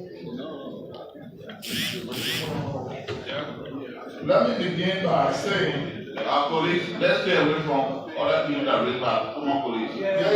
My issue, new issues. My issue, firstly, has to do with the caution that electoral matters are very sensitive, are very security-minded matters. Those of us who went around West Africa have seen what election hearing or election results, violence, the system, and other things has done. I want to ask the Election Commission, even though you have repeatedly said that you are prepared, what is the difference in terms of benefits that the whole system and the biometric system bring to us? I want you to give us the analysis so that we know as we make decisions that this is what affects us, this is what better for us now, and this is why we're changing. In other words, why are we changing the system? That's the simple question. The next thing I want to ask you, when I was chairing the Senate Committee on Autonomous Agency before the 2017 elections, the issue about the NR working with the National Election Commission, when it comes to voter registration and data processing and other things have been a challenge. Every time we went through that conversation, there were always an issue about legality, about the issue about respecting the different statutes that establish the entity. We got here to understand that we have some of the equipment that is needed to do what we want to do. It's only about applying the legal process that will allow the two entities to work together. I thought that's what we remember this. Because it's been a conversation for a long time. And so I think we the lawmakers need to look at the issue very critically and act. If there's a possibility to amend either the electoral law or the statute that created the NRR, we need to look at it. I think we have the statutory responsibility to make sure that this entity work in harmony when it comes to making the necessary law. I think that will have an issue. As it relates to the process of bringing a new system, we have a system, if the law permits, that we can work with and have the process going.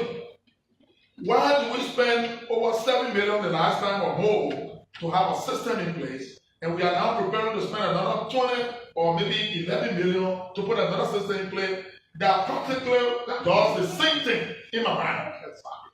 Photo registration, data collection, data processing. We're talking about capacity. I think we have the capacity here that we need to abolish. If the National Election Commission has claimed by them that they have the expertise, they can also claim that it has some expertise. I think we abolish the expertise like Bureau could do well. It will save us. It saves maybe us some cost and time. And I think it's something that I think we should look at, protect in my mind, as we quiz and examine the process. Let's see what is it, because basically it's clear. They said, most of what do you have in your hand? He said, the raw said, use it. What is it that bro have? We have a system here that we need to look at, maybe invite experts from around West Africa to see just the system that we have. Is it applicable for what we want to do? That has some professional opinion. If it is applicable, we make a necessary law so that these entities can work in that money to save us from costs. Finally, voter registration, voter information dissemination. I don't know how many of our colleagues here that know about this process, or at least are about some information. Even we as senators still struggling to understand what it is. I think NEC need to move faster to be able to do what is just, what is right, to begin a serious voters, especially biometric voter information dissemination, because there are many people who discourage in the process because maybe they haven't been told what it is. Many people feel that the system is not competent or is not guaranteed because they haven't been told. So the sooner we get to political actors, political institutions, and other players to understand this process, I think we'll be helping ourselves.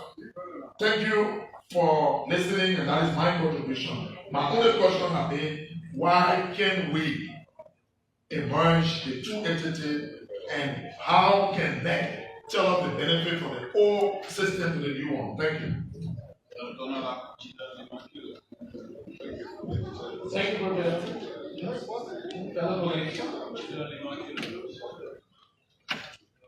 Let me thank the Senate for the wise decision, especially so on Friday, for us to have left everything to attend to this cause. It is worth it, and I must admit that for them, their leadership is really one that is worth commending. The second one is that before the decision was taken that for us to assemble here and to invite these bodies that are here, these institutions, I have spoken and I outlined some information that was gathered by experts that we had an interaction with. And I want to re-echo what I said so that these entities can listen and they can be able to make their comments on what I'm about to say. But I think it will also be clear for us with this discussion that for the benefit of the doubt, that the PPCC to present to us those communications that they have had with the Election Commission, and the Election Commission too can do similar, so that we can go through it before the decision can be taken from a rational point of view. But then I said that a few months ago, when the issue of the biometric was introduced, the concept was introduced here as per Liberia's migration to that process.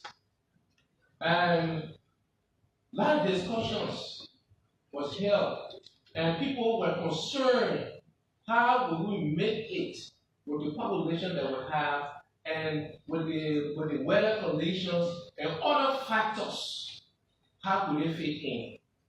Being co-chair on this committee, immediately I proceeded to have contacted partners that are in line with the Election Commission.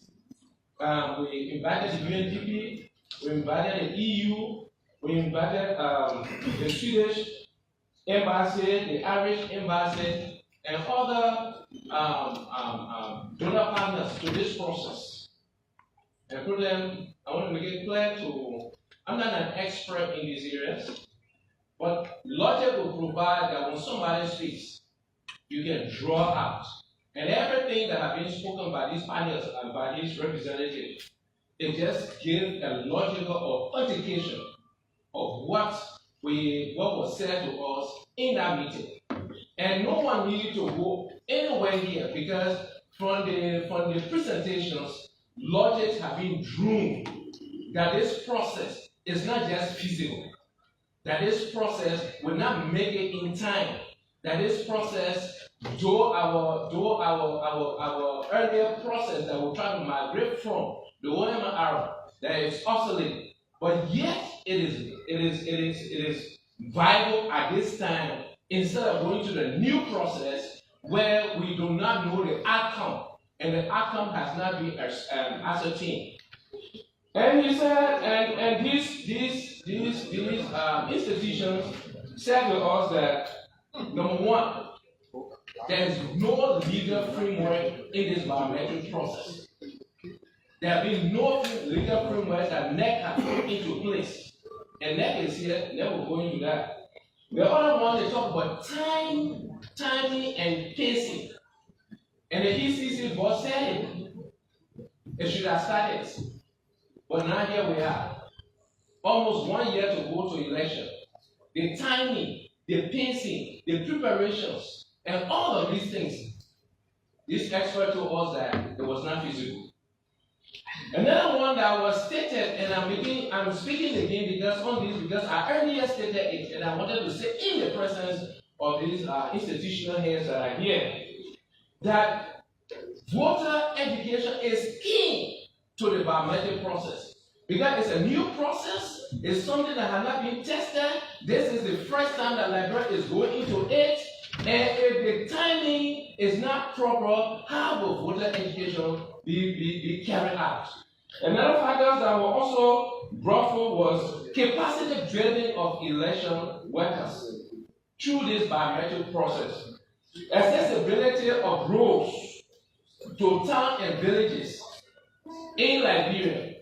And almost 1 year ago, registration is supposed to start in December. We are now approaching October. Nothing has been put into place. A practical measure has not yet been put into place. How possible can it be that a system, the NIR said, that a system needs to be built in this process? Then we're going to December registration is supposed to start. How will it start when nothing has been put into place? Look at those places that are now caught up. Senator Zago said it the other day that nobody is caught up.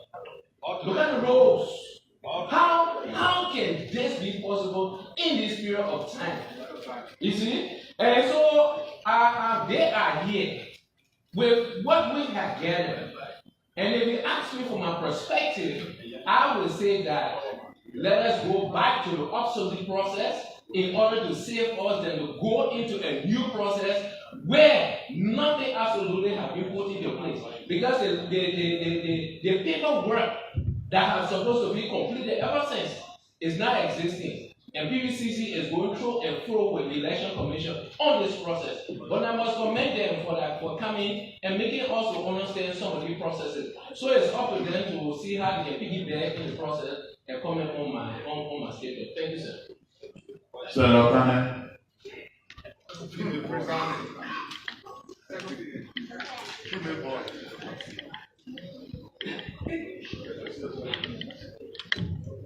Presiding, distinguished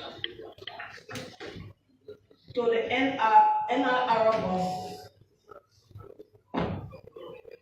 I really want to know where there is no network, whether your equipment can be used in the area. For example, like the former minister's home where we don't have no road. So I'm looking at Minister Mage's road.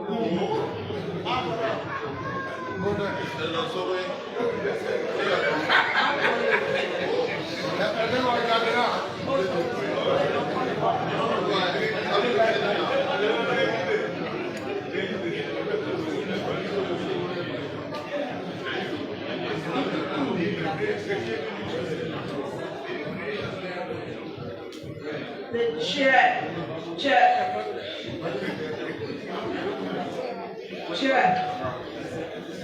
and it's chair, we do this. Really, this whole thing about the biometric issue.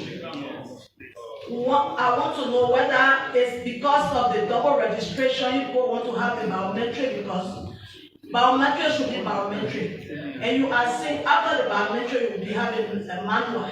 So I want to know whether it's because of the double registration we're having the biometric system. So that you don't. They're waiting for you. Oh, they're waiting for me? No, yeah, when you don't. No. Okay. NEC chair again. I think just what my colleague said, because we are on the committee on autonomous. We went to the meeting where we had all the donors, and we spoke on everything about the election, that it was not timing. But why now you are suggesting about bringing in biometric? Why now? It's the question. Where is it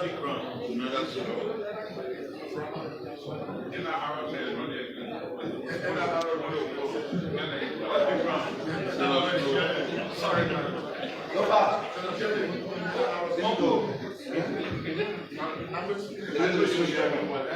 So thank you, Protect. Let me tell the witnesses. Colleagues,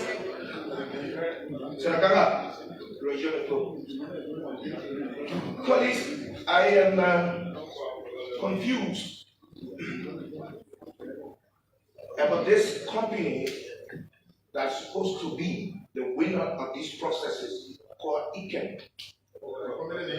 The Chinese company, yes, it's called Iken. Now, this company has placed on her website, hello, that the National Elections Commission is for partner.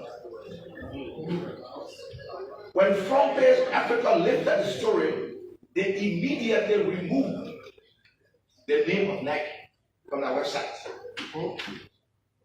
Now, I cannot begin to think or wonder as to whether NEC has not awarded a contract to these people. I'm thinking to myself here, because there is a case, a precedent case here in 2020. The PPCC declined to award the request, to agree to the request of NEC regarding the voter registration update. And in the midst of that rejection, the NEC awarded the contract anyway. And this issue brought some litigation process by the LSCC. Today, I'm seeing that they are requesting again for reconsideration. And this will be very troubling to us because all of our troubles in this country are electionary. May I state for the record that it was Senator Edwin Snow and myself who raised this issue with the Liberian plenary, that you are all here today because we want to have a clear understanding as to where we go from here. So these are my concerns. There are other things I want to say, but I think most of the colleagues have spoken to them already, so there's no point in stalling. But these are my concerns. And Mr. Blow, please, I know you're not a politician, but when you are speaking to these issues that we got voters on national concern security, you have to be clear. Say in my mind, this is what I think. We have to try to take it on media. You spoke well, but you have to be definitive in your statement. Madam PPCC, I think you did well. Let me remind you that when you come here to you do wrong, we say. In this case, you are doing well. Thank you. General Assembly, one chance. That was a long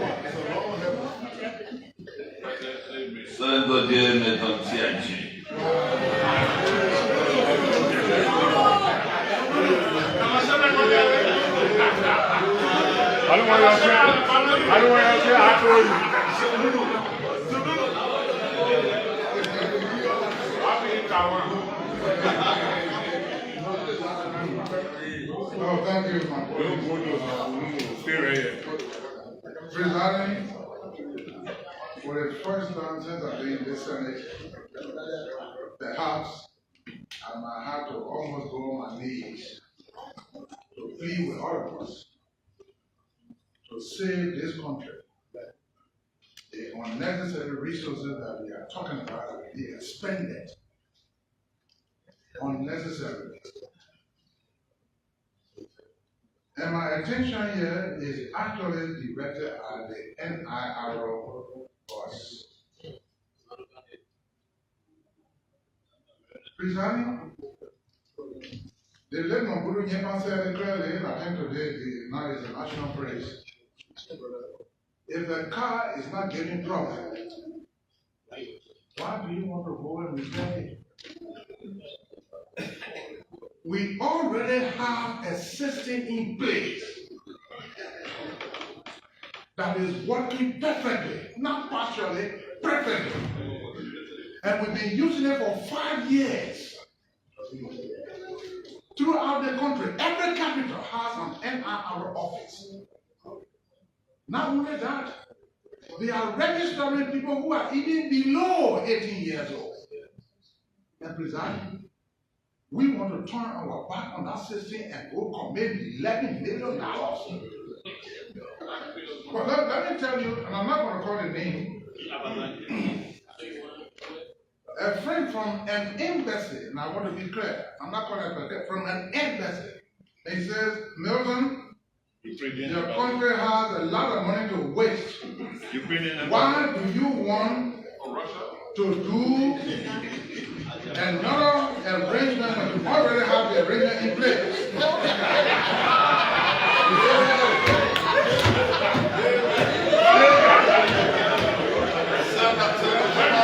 What was the mission?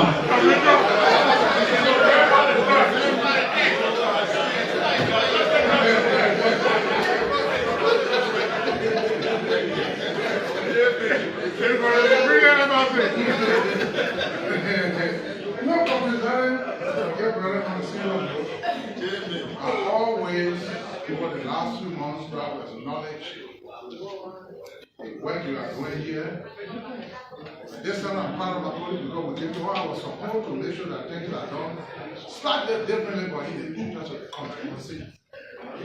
This is a moment of truth for you. This plenary should not allow this country to go reinventing the wheels.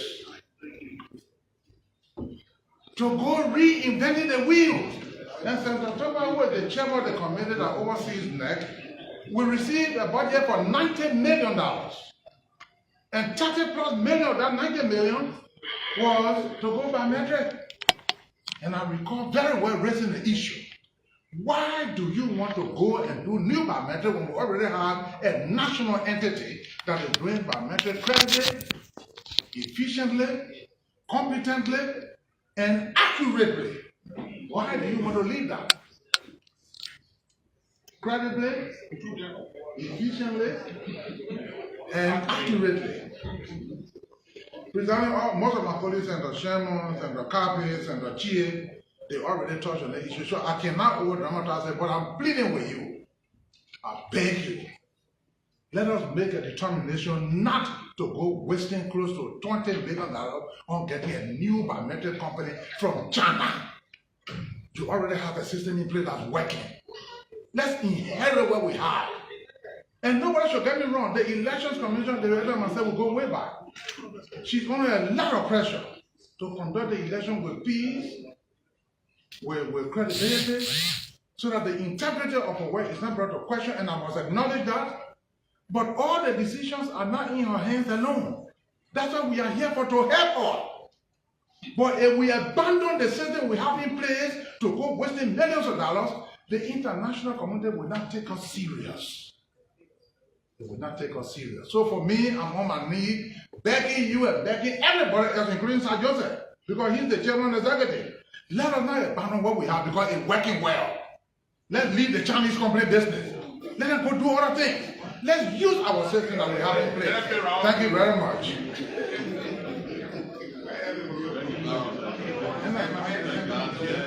I'll come to you if you want any of your technicians to take the mic and give it to them.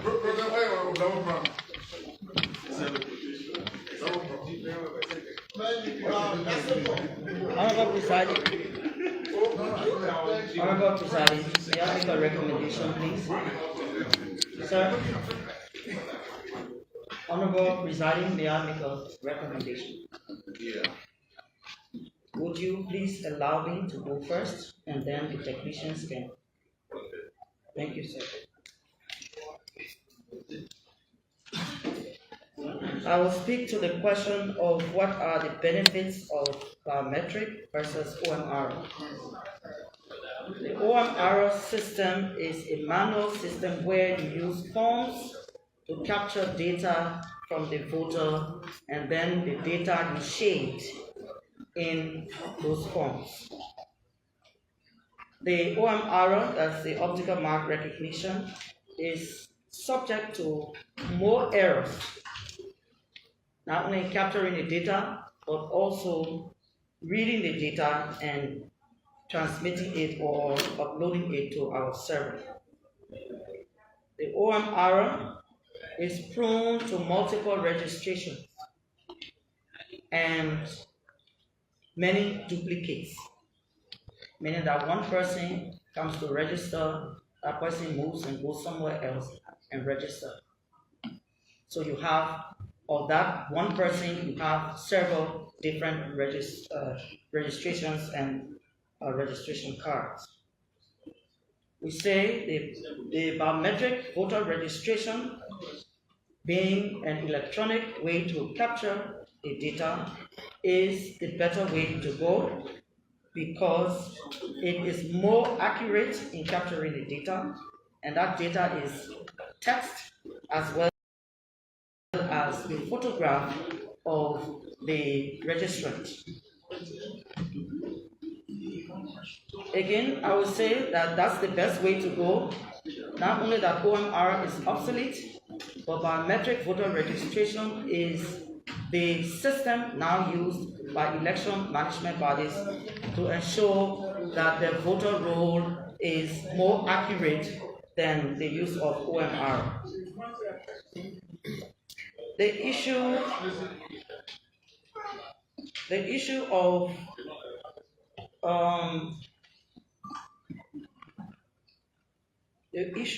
NEC being referred as going on its own to implement the 2020 elections without having to have heard from the PPCC. I would say to go forward with that procurement, the PPCC did give the National Elections Commission a no objection letter, which is in the possession of the National Elections Commission. In reference to the biometric equipment and the pricing, we say that the cost implications run across the many activities, the equipment and the many activities that need to be done. So, however, to purchase that equipment is near 12.4 million. And why this will happen, if it does, is that at the end of that procurement process, at the end of using the tablets to capture the individual's data on those devices, at the end of that election, those tablets remain with the Elections Commission, and the Elections Commission can use them to conduct other elections, other by-elections, whether it's senatorial or whether it's representative. So you spend money now and you retain those equipment as opposed to borrowing them and then you return them. Or as opposed to using equipment that are not up to date because the technology is changing make reference to the issue of having the NRR equipment and being able to conduct voter registration. The equipment that we think will be used in this process are up-to-date tablets with different functions that help to bring not just clarity to the data that we capture, but also to capture them and send them to our data center in time. The issue about the NEC not having legal framework, I would like to say that the NEC is guided by the new elections law that says the National Elections Commission can choose the method of which it wants to conduct elections. It's in that law. And that law comes from the legislature. And that law is also based on constitutional provisions and regulations that support the NEC in what it is doing.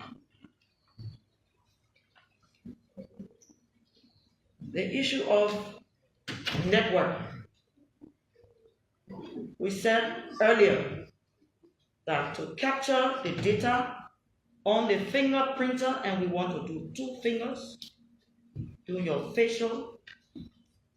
We say that you don't need internet to capture fingerprints.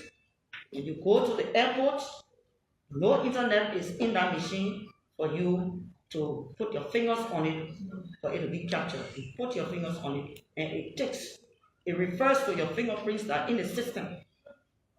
So we say you don't need internet to capture the data. We also say you don't need internet to print the card. And that's the process there. You fingerprint, take your facial, they capture your name, your age, and whatnot. The final result is the printing of a PVC card, which is more authentic than the laminated cards that we have been using. And there are other benefits.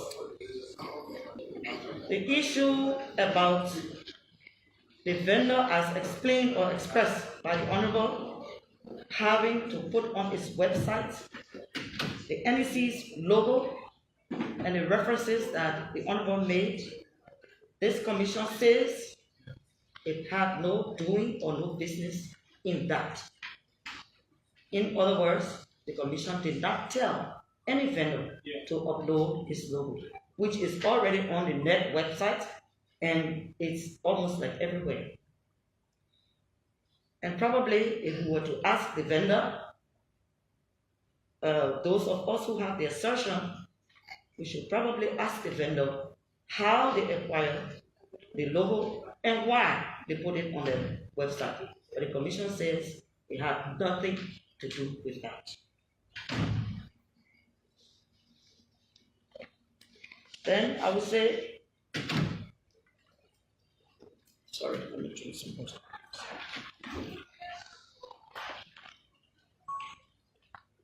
The NEC holds no objection to the PPCC doing due diligence to our process.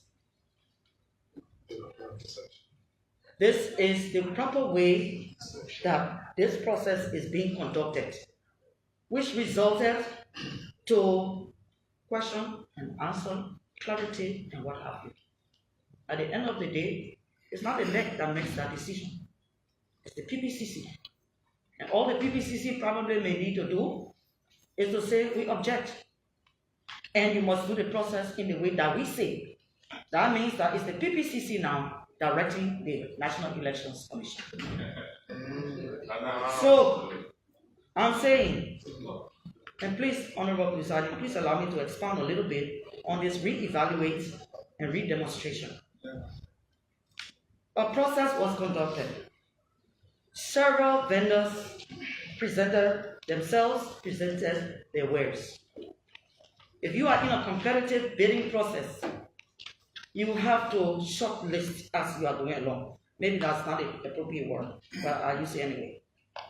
And you are shortlisting because the 6 persons that probably will be seated here, not all of them have the same thing as you have asked for, which were put in the big document on the NEC website. You have had a demonstration after your shortlisting. You come up with any vendor that probably was more responsive. However, during the process, you had a demonstration, and it was demonstrated physically there that some of the vendors did not have the requirements, or they did not meet the criteria. So you deleted, if you use that word, you remove them from the process. Now, if the PPCC now is saying those very vendors that did not meet the criteria or the specifications in the bid document, those vendors should be recalled along with the vendor that was dubbed more responsive. Several things happen here. Vendors now know that each of them did not meet certain criteria. So we call them now and say, "You're come. Show us your wares again." And the fact that they know the information that they did not, or that's coming from the PPCC, that they did not qualify, so what are they going to do before that redemonstration? They are going to cure the defects. So when they cure the defects and you come up with a demonstration of all of those vendors, what selection are you going to put in place? A selection process of who now becomes the most responsive bidder after curing the defects. Would that be a competitive bidding process, or is it now a selection process because all of them would have met the specifications that we asked for? The fact that all of them know now that the queries that have come out of the due diligence being exercised by the PPCC.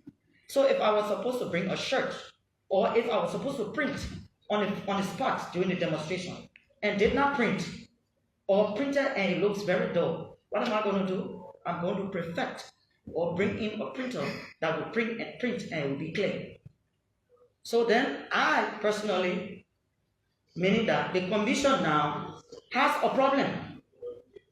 If you are going to re-evaluate and re-demonstrate something that was demonstrated before, and you found out that some of the members who were present there did not meet the challenge, did not meet the criteria, will now come after about a month of being told that they didn't meet the criteria. Now you say, come, you have the time.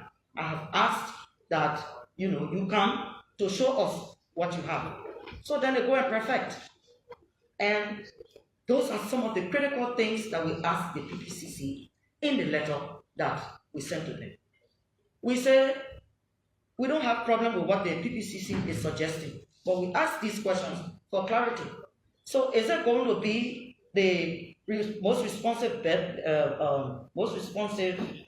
bidder that will demonstrate? Or are you saying those who are disqualified now know what to cure, and they cure it, then they will come to that demonstration process? So at the end of the day, when everybody has corrected and they have everything ready, what mechanism are you going to put in place to say who is the most responsive? The PPCC needs to tell us that. They need to tell us that. So to close for this time, I'm saying the commission has put in place a mechanism for PPRCC. We started this process 2 years ago. We have met a lot of institutions to explain how we're going to go about it. We say we are ready. When the procurement thing is solved, and this initial process that's supposed to start with the voter registration can also be adjusted. So if, though we are out of time, and it seems like maybe some things do not look good in terms of meeting the benchmark, we say the commission, from our lessons learned, we are going to meet the benchmark, and that benchmark is to conduct the presidential and general elections on the constitutional date, which is the 10th of October. Prior to then, it means that we need to put in place, as we have done, all of the different mechanisms and processes to go to be able to meet that benchmark. If for any reason, and please, Honorable Presiding and Senators,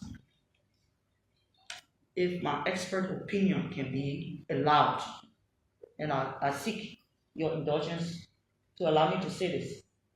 Sir? Can you wait at your end? We are concluding. Okay, so I really want to close at 4 o'clock. So perhaps send us Jelon, Lobo, Jala, Indian, Dennis, Toba, who else?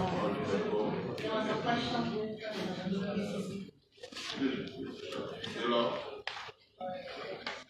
Okay. What the issues have been raised? So please follow up. What the issues have been raised? So the senators have remained at 2 minutes. Because we are get the foreign minister. So raise their issues. So please 2 minutes. So now they don't have the floor.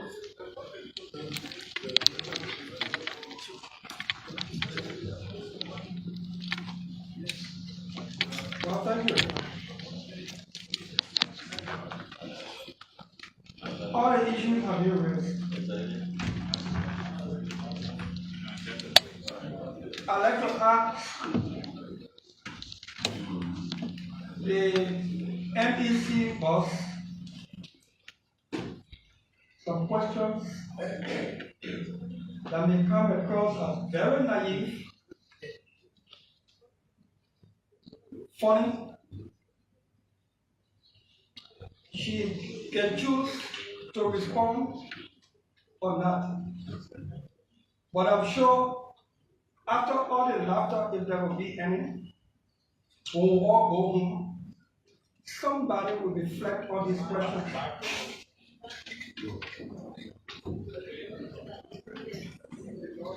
All the issues about the concern have been raised. You know, during the confirmation hearing of the NEC boss and commissioners of the Elections Commission, I asked a specific question across the board, and one of the commissioners, the co-chair, particularly, I asked if they had the courage and the independence to conduct elections and administer the affairs of the Election Commission without feeling intimidated, pressured, and influenced. And her response was, the law there, but she didn't know what tomorrow would bring.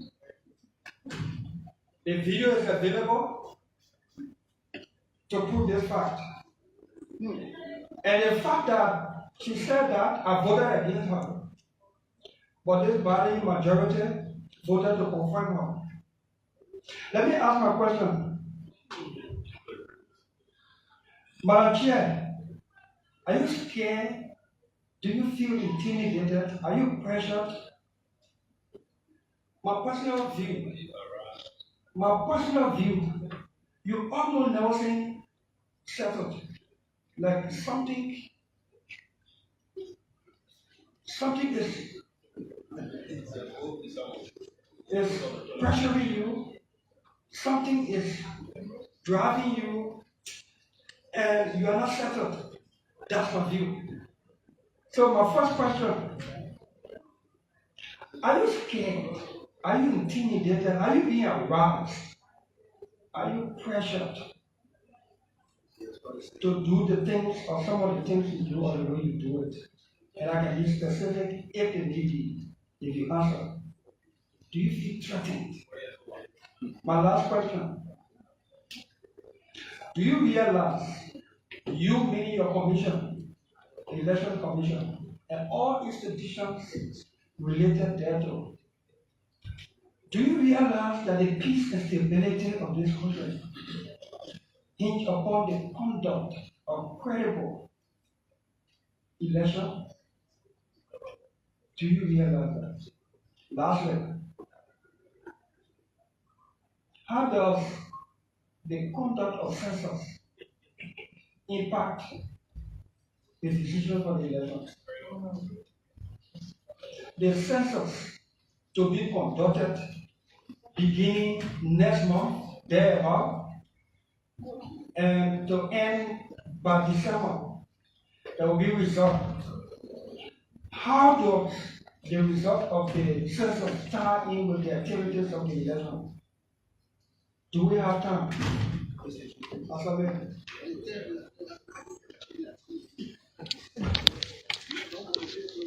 Senator Nokwe.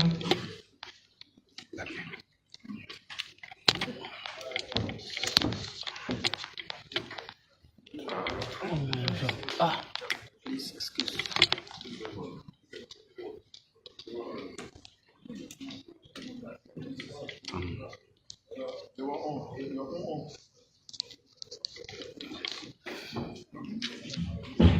Okay. Thank you, Honorable President. I like to start with the presentation made by the MI, our director, Mr. Chairman. He indicated initially that the train had left the station earlier using the right choice of words. By that, meaning the decision had been made between whether to use the NIR system, biometric system, or a new biometric voter registration system by the National Election Commission.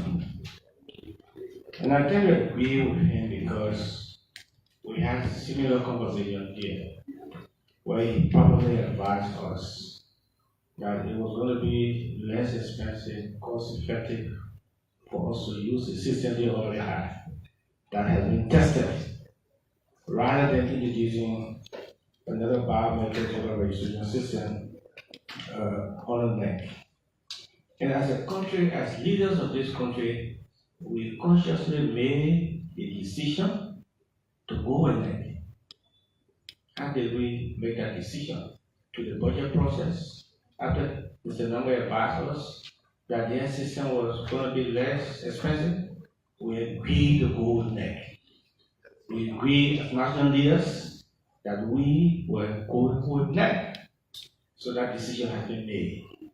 At this point in time, if there are hurdles as a country, as leaders, just as we consciously made the decision not to go with the NIR system, but to go with another system introduced by them, we have to make the system to ensure that we have to make the decision to make sure that the decision we made stands.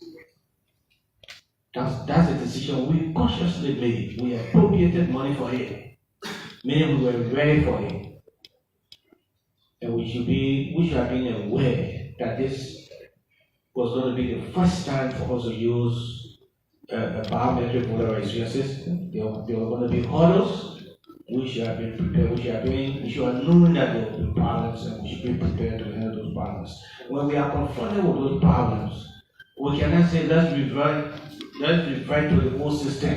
That's not leadership. For me, I will frown on that, and I will not certainly support that. But at this point in time, I'd like to find out from the executive director and PPCC.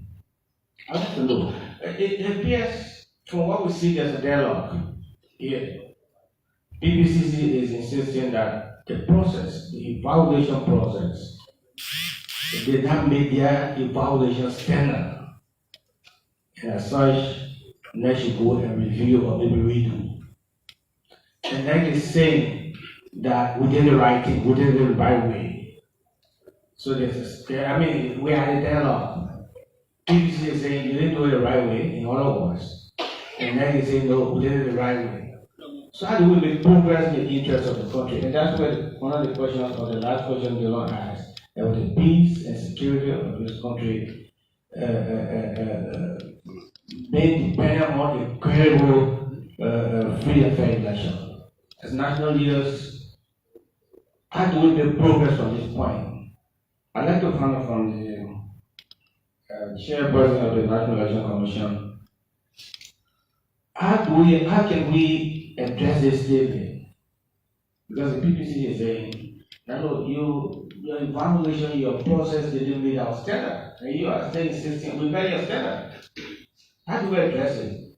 The other thing, if you have to do what PPCC is asking you to do, to really validate, to meet their standard, what time frame would that take? Could that be counterproductive? We have a system where the time frame that you have set aside to complete this process, that will have to go beyond that time frame, and will that negatively impact the electoral process? Yeah, so that's my question to you, and also to the PPC. Let me just ask this one. Okay, so is that just enough for you to say you didn't meet our standard? The last question, we all have responsibilities as leaders. You are in a critical leadership position in our country. We know the importance of election when it comes to the security of this country. Because if things go wrong, and we cannot have the election on time, we're going to have constitutional crisis. So it's not just enough to say you did not meet our standard. What other efforts are you applying to make sure that we all remain within the time frame so that we have a credible election on time to avoid constitutional crisis? Senator Jala, Senator Neche, and Oro, and the witnesses will respond. Thank you, Mr. President. I plan to listen to the various speakers, and I do not see the substitution that re-evaluation amounts to retender. The only thing available to us is other aspect of retender if the process is not accurate and to the point. That's one. Two, under the PPCC law, the head of the procuring entity takes direct responsibility for any wrong. So in this case, to be asking for resolution, I think is unmeritorious. Moving forward, the issue of due diligence. Who does due diligence? Is it the procuring entity or the PPCC? In my mind, the first onus is on the procuring entity. They have that duty to do the due diligence. It may not be that the PPCC is not relevant, but when we review the records, we review all of that. I remember when we did the Western cluster, and I will see used to pay for the due diligence on behalf of the interministerial committee headed by Lands, Mines, and Energy. So it was choose and Deloitte that did the due diligence. We had us an African company, and when the due diligence report came, we had to change. We had to change to re-tender. You see. So due diligence is the place for the procuring entity. We should not take it from them. Then, if we have, for example, for me, I'm not actually for the biometric system, but I just want us to render the process in a way that all those who got responsibility, they can be allowed to do their jobs. That's the point for me. I want to really stress that the Election Commission has a duty. It's an independent body. It should be treated as such. The PPCC is there as a referee. it should do its job as such. And I think that there should be an appeal, there should be a complaint, appeal, and review panel. Before that in place when the PPC was established. I don't know whether they still have complaint, appeal, and review panel. If they still exist, there has to be a complaint from one of the participating bidders to warrant the intervention in the form of whether it has been done. If there is a procuring entity that has complained that one of the companies that have been, or the company that have been selected has ABC, that company first go to the procuring entity to make a decision. Then it takes an appeal to the PPCC, perhaps, or from there they go for legal review. So I'm nervous at this time, given where I come from about the biometric system. But notwithstanding, you see, the Election Commission, you do a good job, but you get at the Minister of Finance. You know, when everybody asks for money, you don't give it to them. You are a bad guy. So, right now, next year's election, everybody is nervous. Yes. Everybody is nervous, and so it's making your job difficult. But this is not about the election commission per se. If the large number of Liberian people have a problem, you could table it for another election. Okay, that is all I have to say, but it doesn't mean that you are wrong. That's not my position. I believe that you are putting it correctly with the river speed. As an independent body, you're doing your job. Thank you. Motion for extension. Senator Nathan.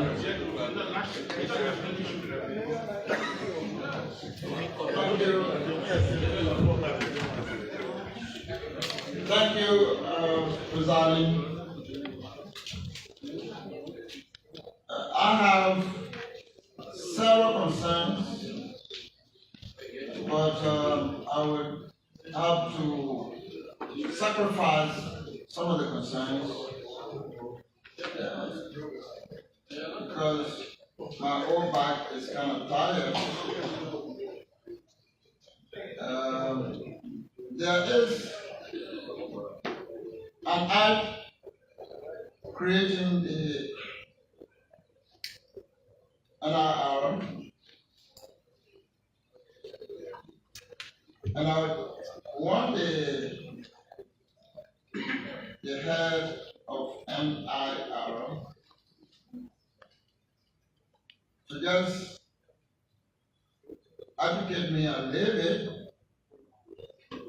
Section 3.1 of the Act suggests that the NIR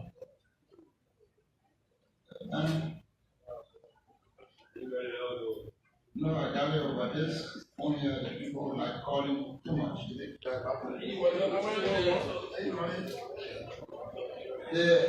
NIR is responsible.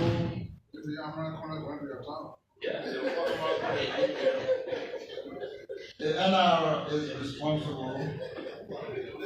is responsible to for the general function of the registry, and shall be responsible to design, establish, maintain, and administer,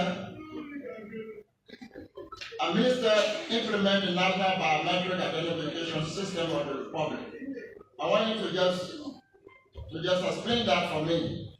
It's saying that the NIR is responsible to design, maintain, implement the National Biometric System of the Republic. What that means? Because we are here talking about the Chinese. I have one of my colleagues say Chinese, and I'm hearing the PBCC talking about bidding process. But there's a law already qualifying one of the government institutions to take care of this.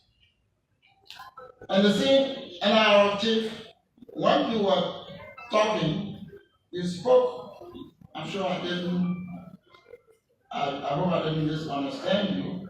You spoke about trucking, that the biometric system could also solve the issue of trucking. I just want to understand how possible that is. You also spoke about avoiding underage registration. How will the system identify whether you are underage or not? And to the next, why now? Why this biometric? Because when we received the draft amended election law, and up to the finalization of the process, maybe I have not been able to totally read this amended act, but there's no provision in this amended act about the biometric system. It's still referring to the normal voter registration issue. So why now? Why this whole biometric issue?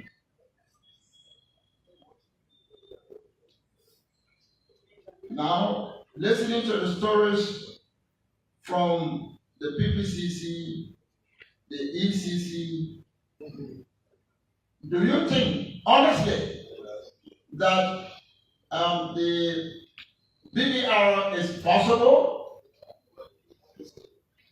or feasible? Our chaplain general here has been telling us that there's a vision. If the election result is tampered with, there will be war, short war for maybe 7 days, and it will be very terrible. And he has said it to us over and over, not only one preaching. So, do you think that this biometric thing will not lead us to that?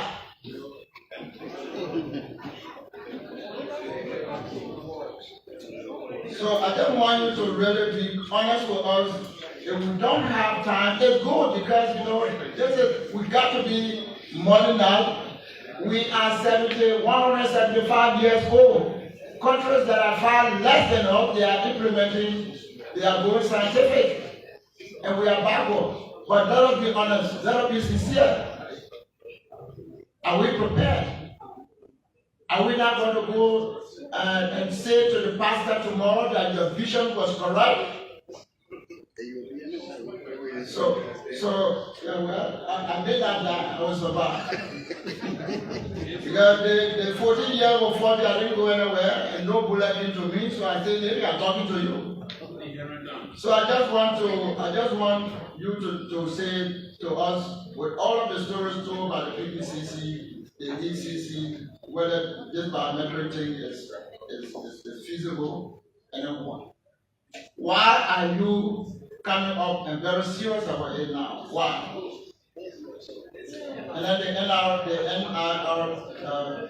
head just tell us, explain to me the authority given you by the law, creating your institution, that institution is in charge of the biometric system of the country. Why are we discussing other grading processes?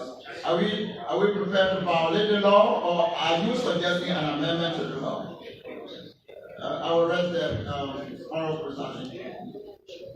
Go to Harrington. I'm already there. Is it Amara calling when you're doing? Are you afraid of y'all the people in Bassa? I'm not afraid of mine. Who has the floor?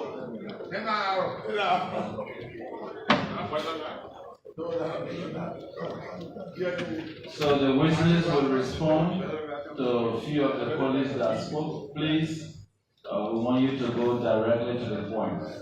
Thank you.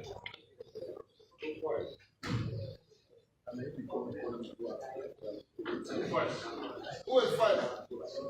NEC first.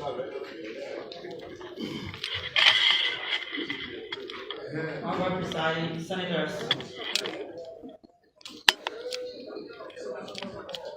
our response to why now the biometric system, we say that we have been planning in the last 2 years plus.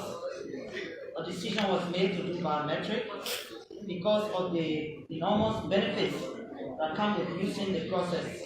It's more accurate on capturing the data, text, and your photograph. It helps immensely to deduplication processes or to dedupe the process, and it enhances integrity of the system that is being put in place. The integrity of your voter roll enhances the integrity of your voter roll because it captures very well your data, that is the individual data, and is unique in the sense that only one person's data for one person. In other words, is unique to a particular registrant that it captures. We say that BVR should be used because it's a credible, it's more credible in terms of its output, and it lends credibility to the voter registration process. The issue of Director Brown and Sana being scared, I say that I'm not afraid, not only of the process, but I'm not afraid of anyone. Meaning that I cannot be manipulated for any reason, and this has been tested. However, I respect people and I respect institutions, and maybe some of you here may even attest to the kind of respect that I give to human beings in general, and moreover, people in authority.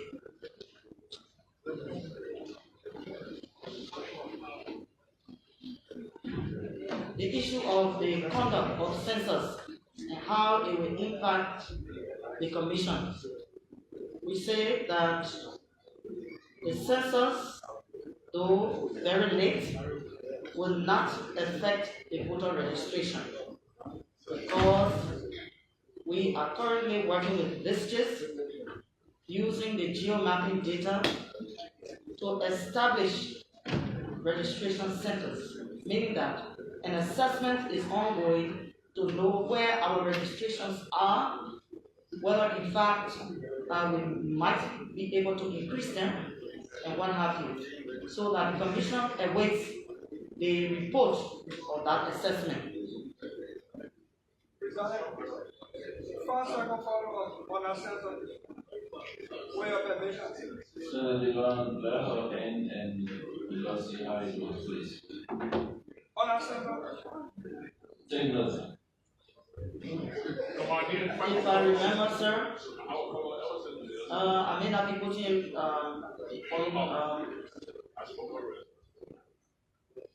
I may not be, I will paraphrase the question. I think there was a question that said, how can we address it?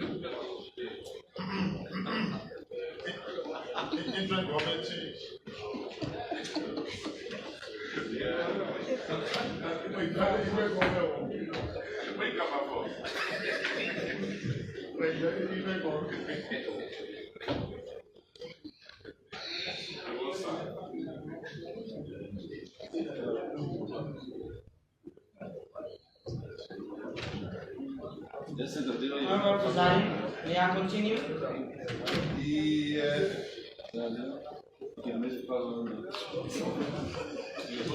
The issue of the PPCC process and how it probably will impact the Elections Commission's process.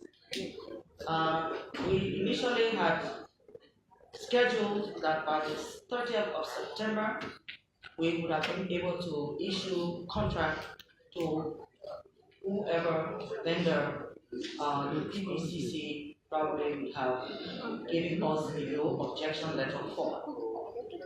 To undo that, meaning to begin the process, the procurement process all over. And we will be advised by the PPCC whether that is the way it wants to go. It might take about 6 weeks plus. Then the verification or due diligence that the PPCC might take, if I understand that well, it requires something close to 14 days. So we add 14 days to the 6 weeks, probably might be in a very difficult position to conduct the voter registration process.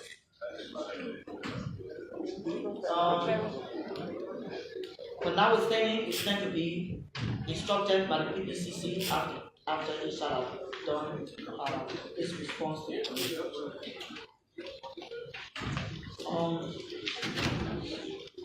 Permit me, Honorable Presiding, to say that the criteria on which the bidding process ensued that have probably led us here today were key requirements, which included the reference list of at least one electoral management body, preferably in Africa, for verification of the completion of the contract of similar nature and complexity during the past 6 years. In other words, what I'm reading to you are those benchmarks that were set in the bid document for which we they provided those benchmarks that were set in the procurement document led the commission to make the kind of recommendation to the PPCC. That was one.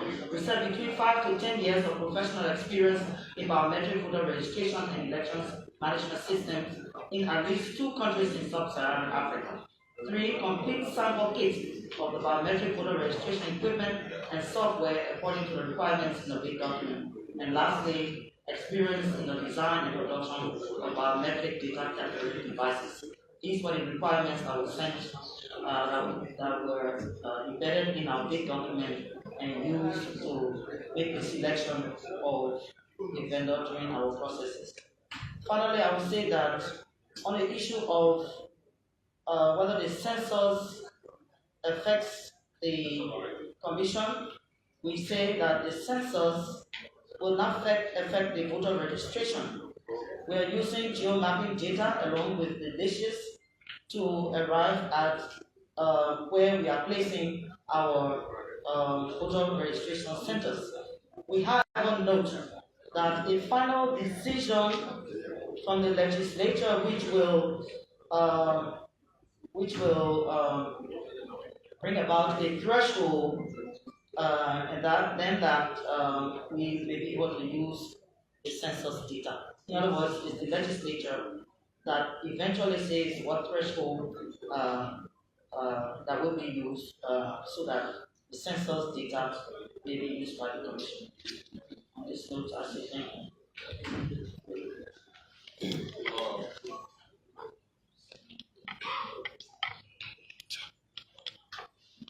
To my four colleagues that are ready to speak, unfortunately, we cannot continue because we have to close. Now we have first with the action after 4 o'clock. And the matter is not closed yet. We will continue. We are closing today, but leadership will take charge. Yeah, leadership will take charge. So now next week, we invite the chair of NEC and the director of the PPCC at our leadership meeting for further discussion. I'll give that opportunity. I will invite you. I'll give that opportunity for you to come forward. You have remaining Senator Dennis, Senator Toba, Senator Okun, and Senator Taylor. So, yeah. So I don't. It's not concluded. The is not concluded yet. So I don't want to concluded yet. The matter is still with leadership. So I will now, we'll continue that council at leadership level. I'll now ask the presiding to discuss the witnesses. You need to sign it.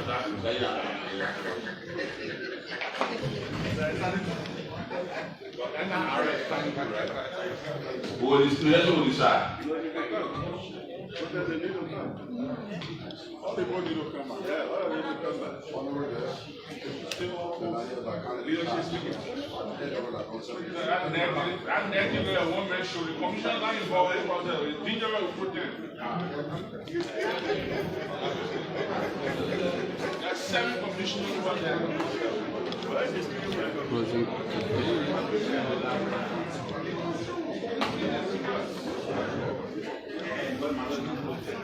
All right. Thank you so much for joining us. That was it for the hearing with the National Elections Commission chairperson and the PPCC executive director, that of the head of the AMRR. So we want to say thank you so much for coming. After the presentation at next.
So I'm about to adjourn the session.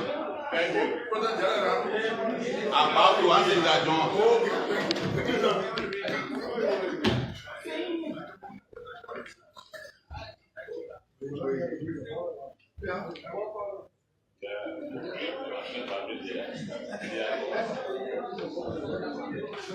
Distinguished colleagues, the Senate Secretary is not here. Assistant Senate Secretary, member staff, and employees of the Senate, members of the press, other distinguished ladies and gentlemen. The special session of the legislature was summoned by the constitutional prerogative of the President of Liberia through a proclamation issued on August 9, 2022, in fulfillment of our mandate and call to resolve urgent national issues that were time-bound. We commence on August 15, 2022, and conclude today. I extend my appreciation to you, my colleagues, for cutting short your second constituency break and returning to the capital to work on a number of time-bound legislation as well as other tasks. Distinguished colleagues, today we adjourn each agenda item with concerted efforts of all members who were present, speaking their minds and putting forward many constructive suggestions. We can say our month of session mandates expected in the great success. Please permit me to summarize our conclusions on urgent national issues we deliberated on. First, the national census. We are pleased to inform you that, based on appeal of the President, the international community, and some of our citizens, we made a retrograde adjustment to the date of the conduct of the National Housing and Population Census from March 2023 to now commence on October 24 and end on November 7, 2022. Chief Justice, we recall that about 3 weeks ago, the President nominated Associate Justice Sierra Leone to the Senate to replace the current Chief Justice, who is scheduled to retire in fulfillment of Article 72B of the Constitution of Liberia. After scrutiny, plenary overwhelmingly voted 2/3 of the Senate membership to confirm her. We are pleased to note that a female lawyer who then worked under her mother from Bon County has been given the opportunity to serve. We thank the President and the Liberian Senate for this consideration. The new elections law. The amendments to the new elections law originating from the House of Representatives was reviewed by the Senate. The Senate, upon review of the amended law, proposed several changes, among which are enshrining wording that will ensure commitment to 30% gender quota by political parties and at the same time overcoming a technical constitutional hindrance. We thank our development partners for working along with our Judiciary Committee to achieve this milestone. The instrument accordingly became a subject of a conference committee of both chambers. The Senate plenary took note that some of its proposed provisions for amendments to the new elections law, though very important, crucial, and would have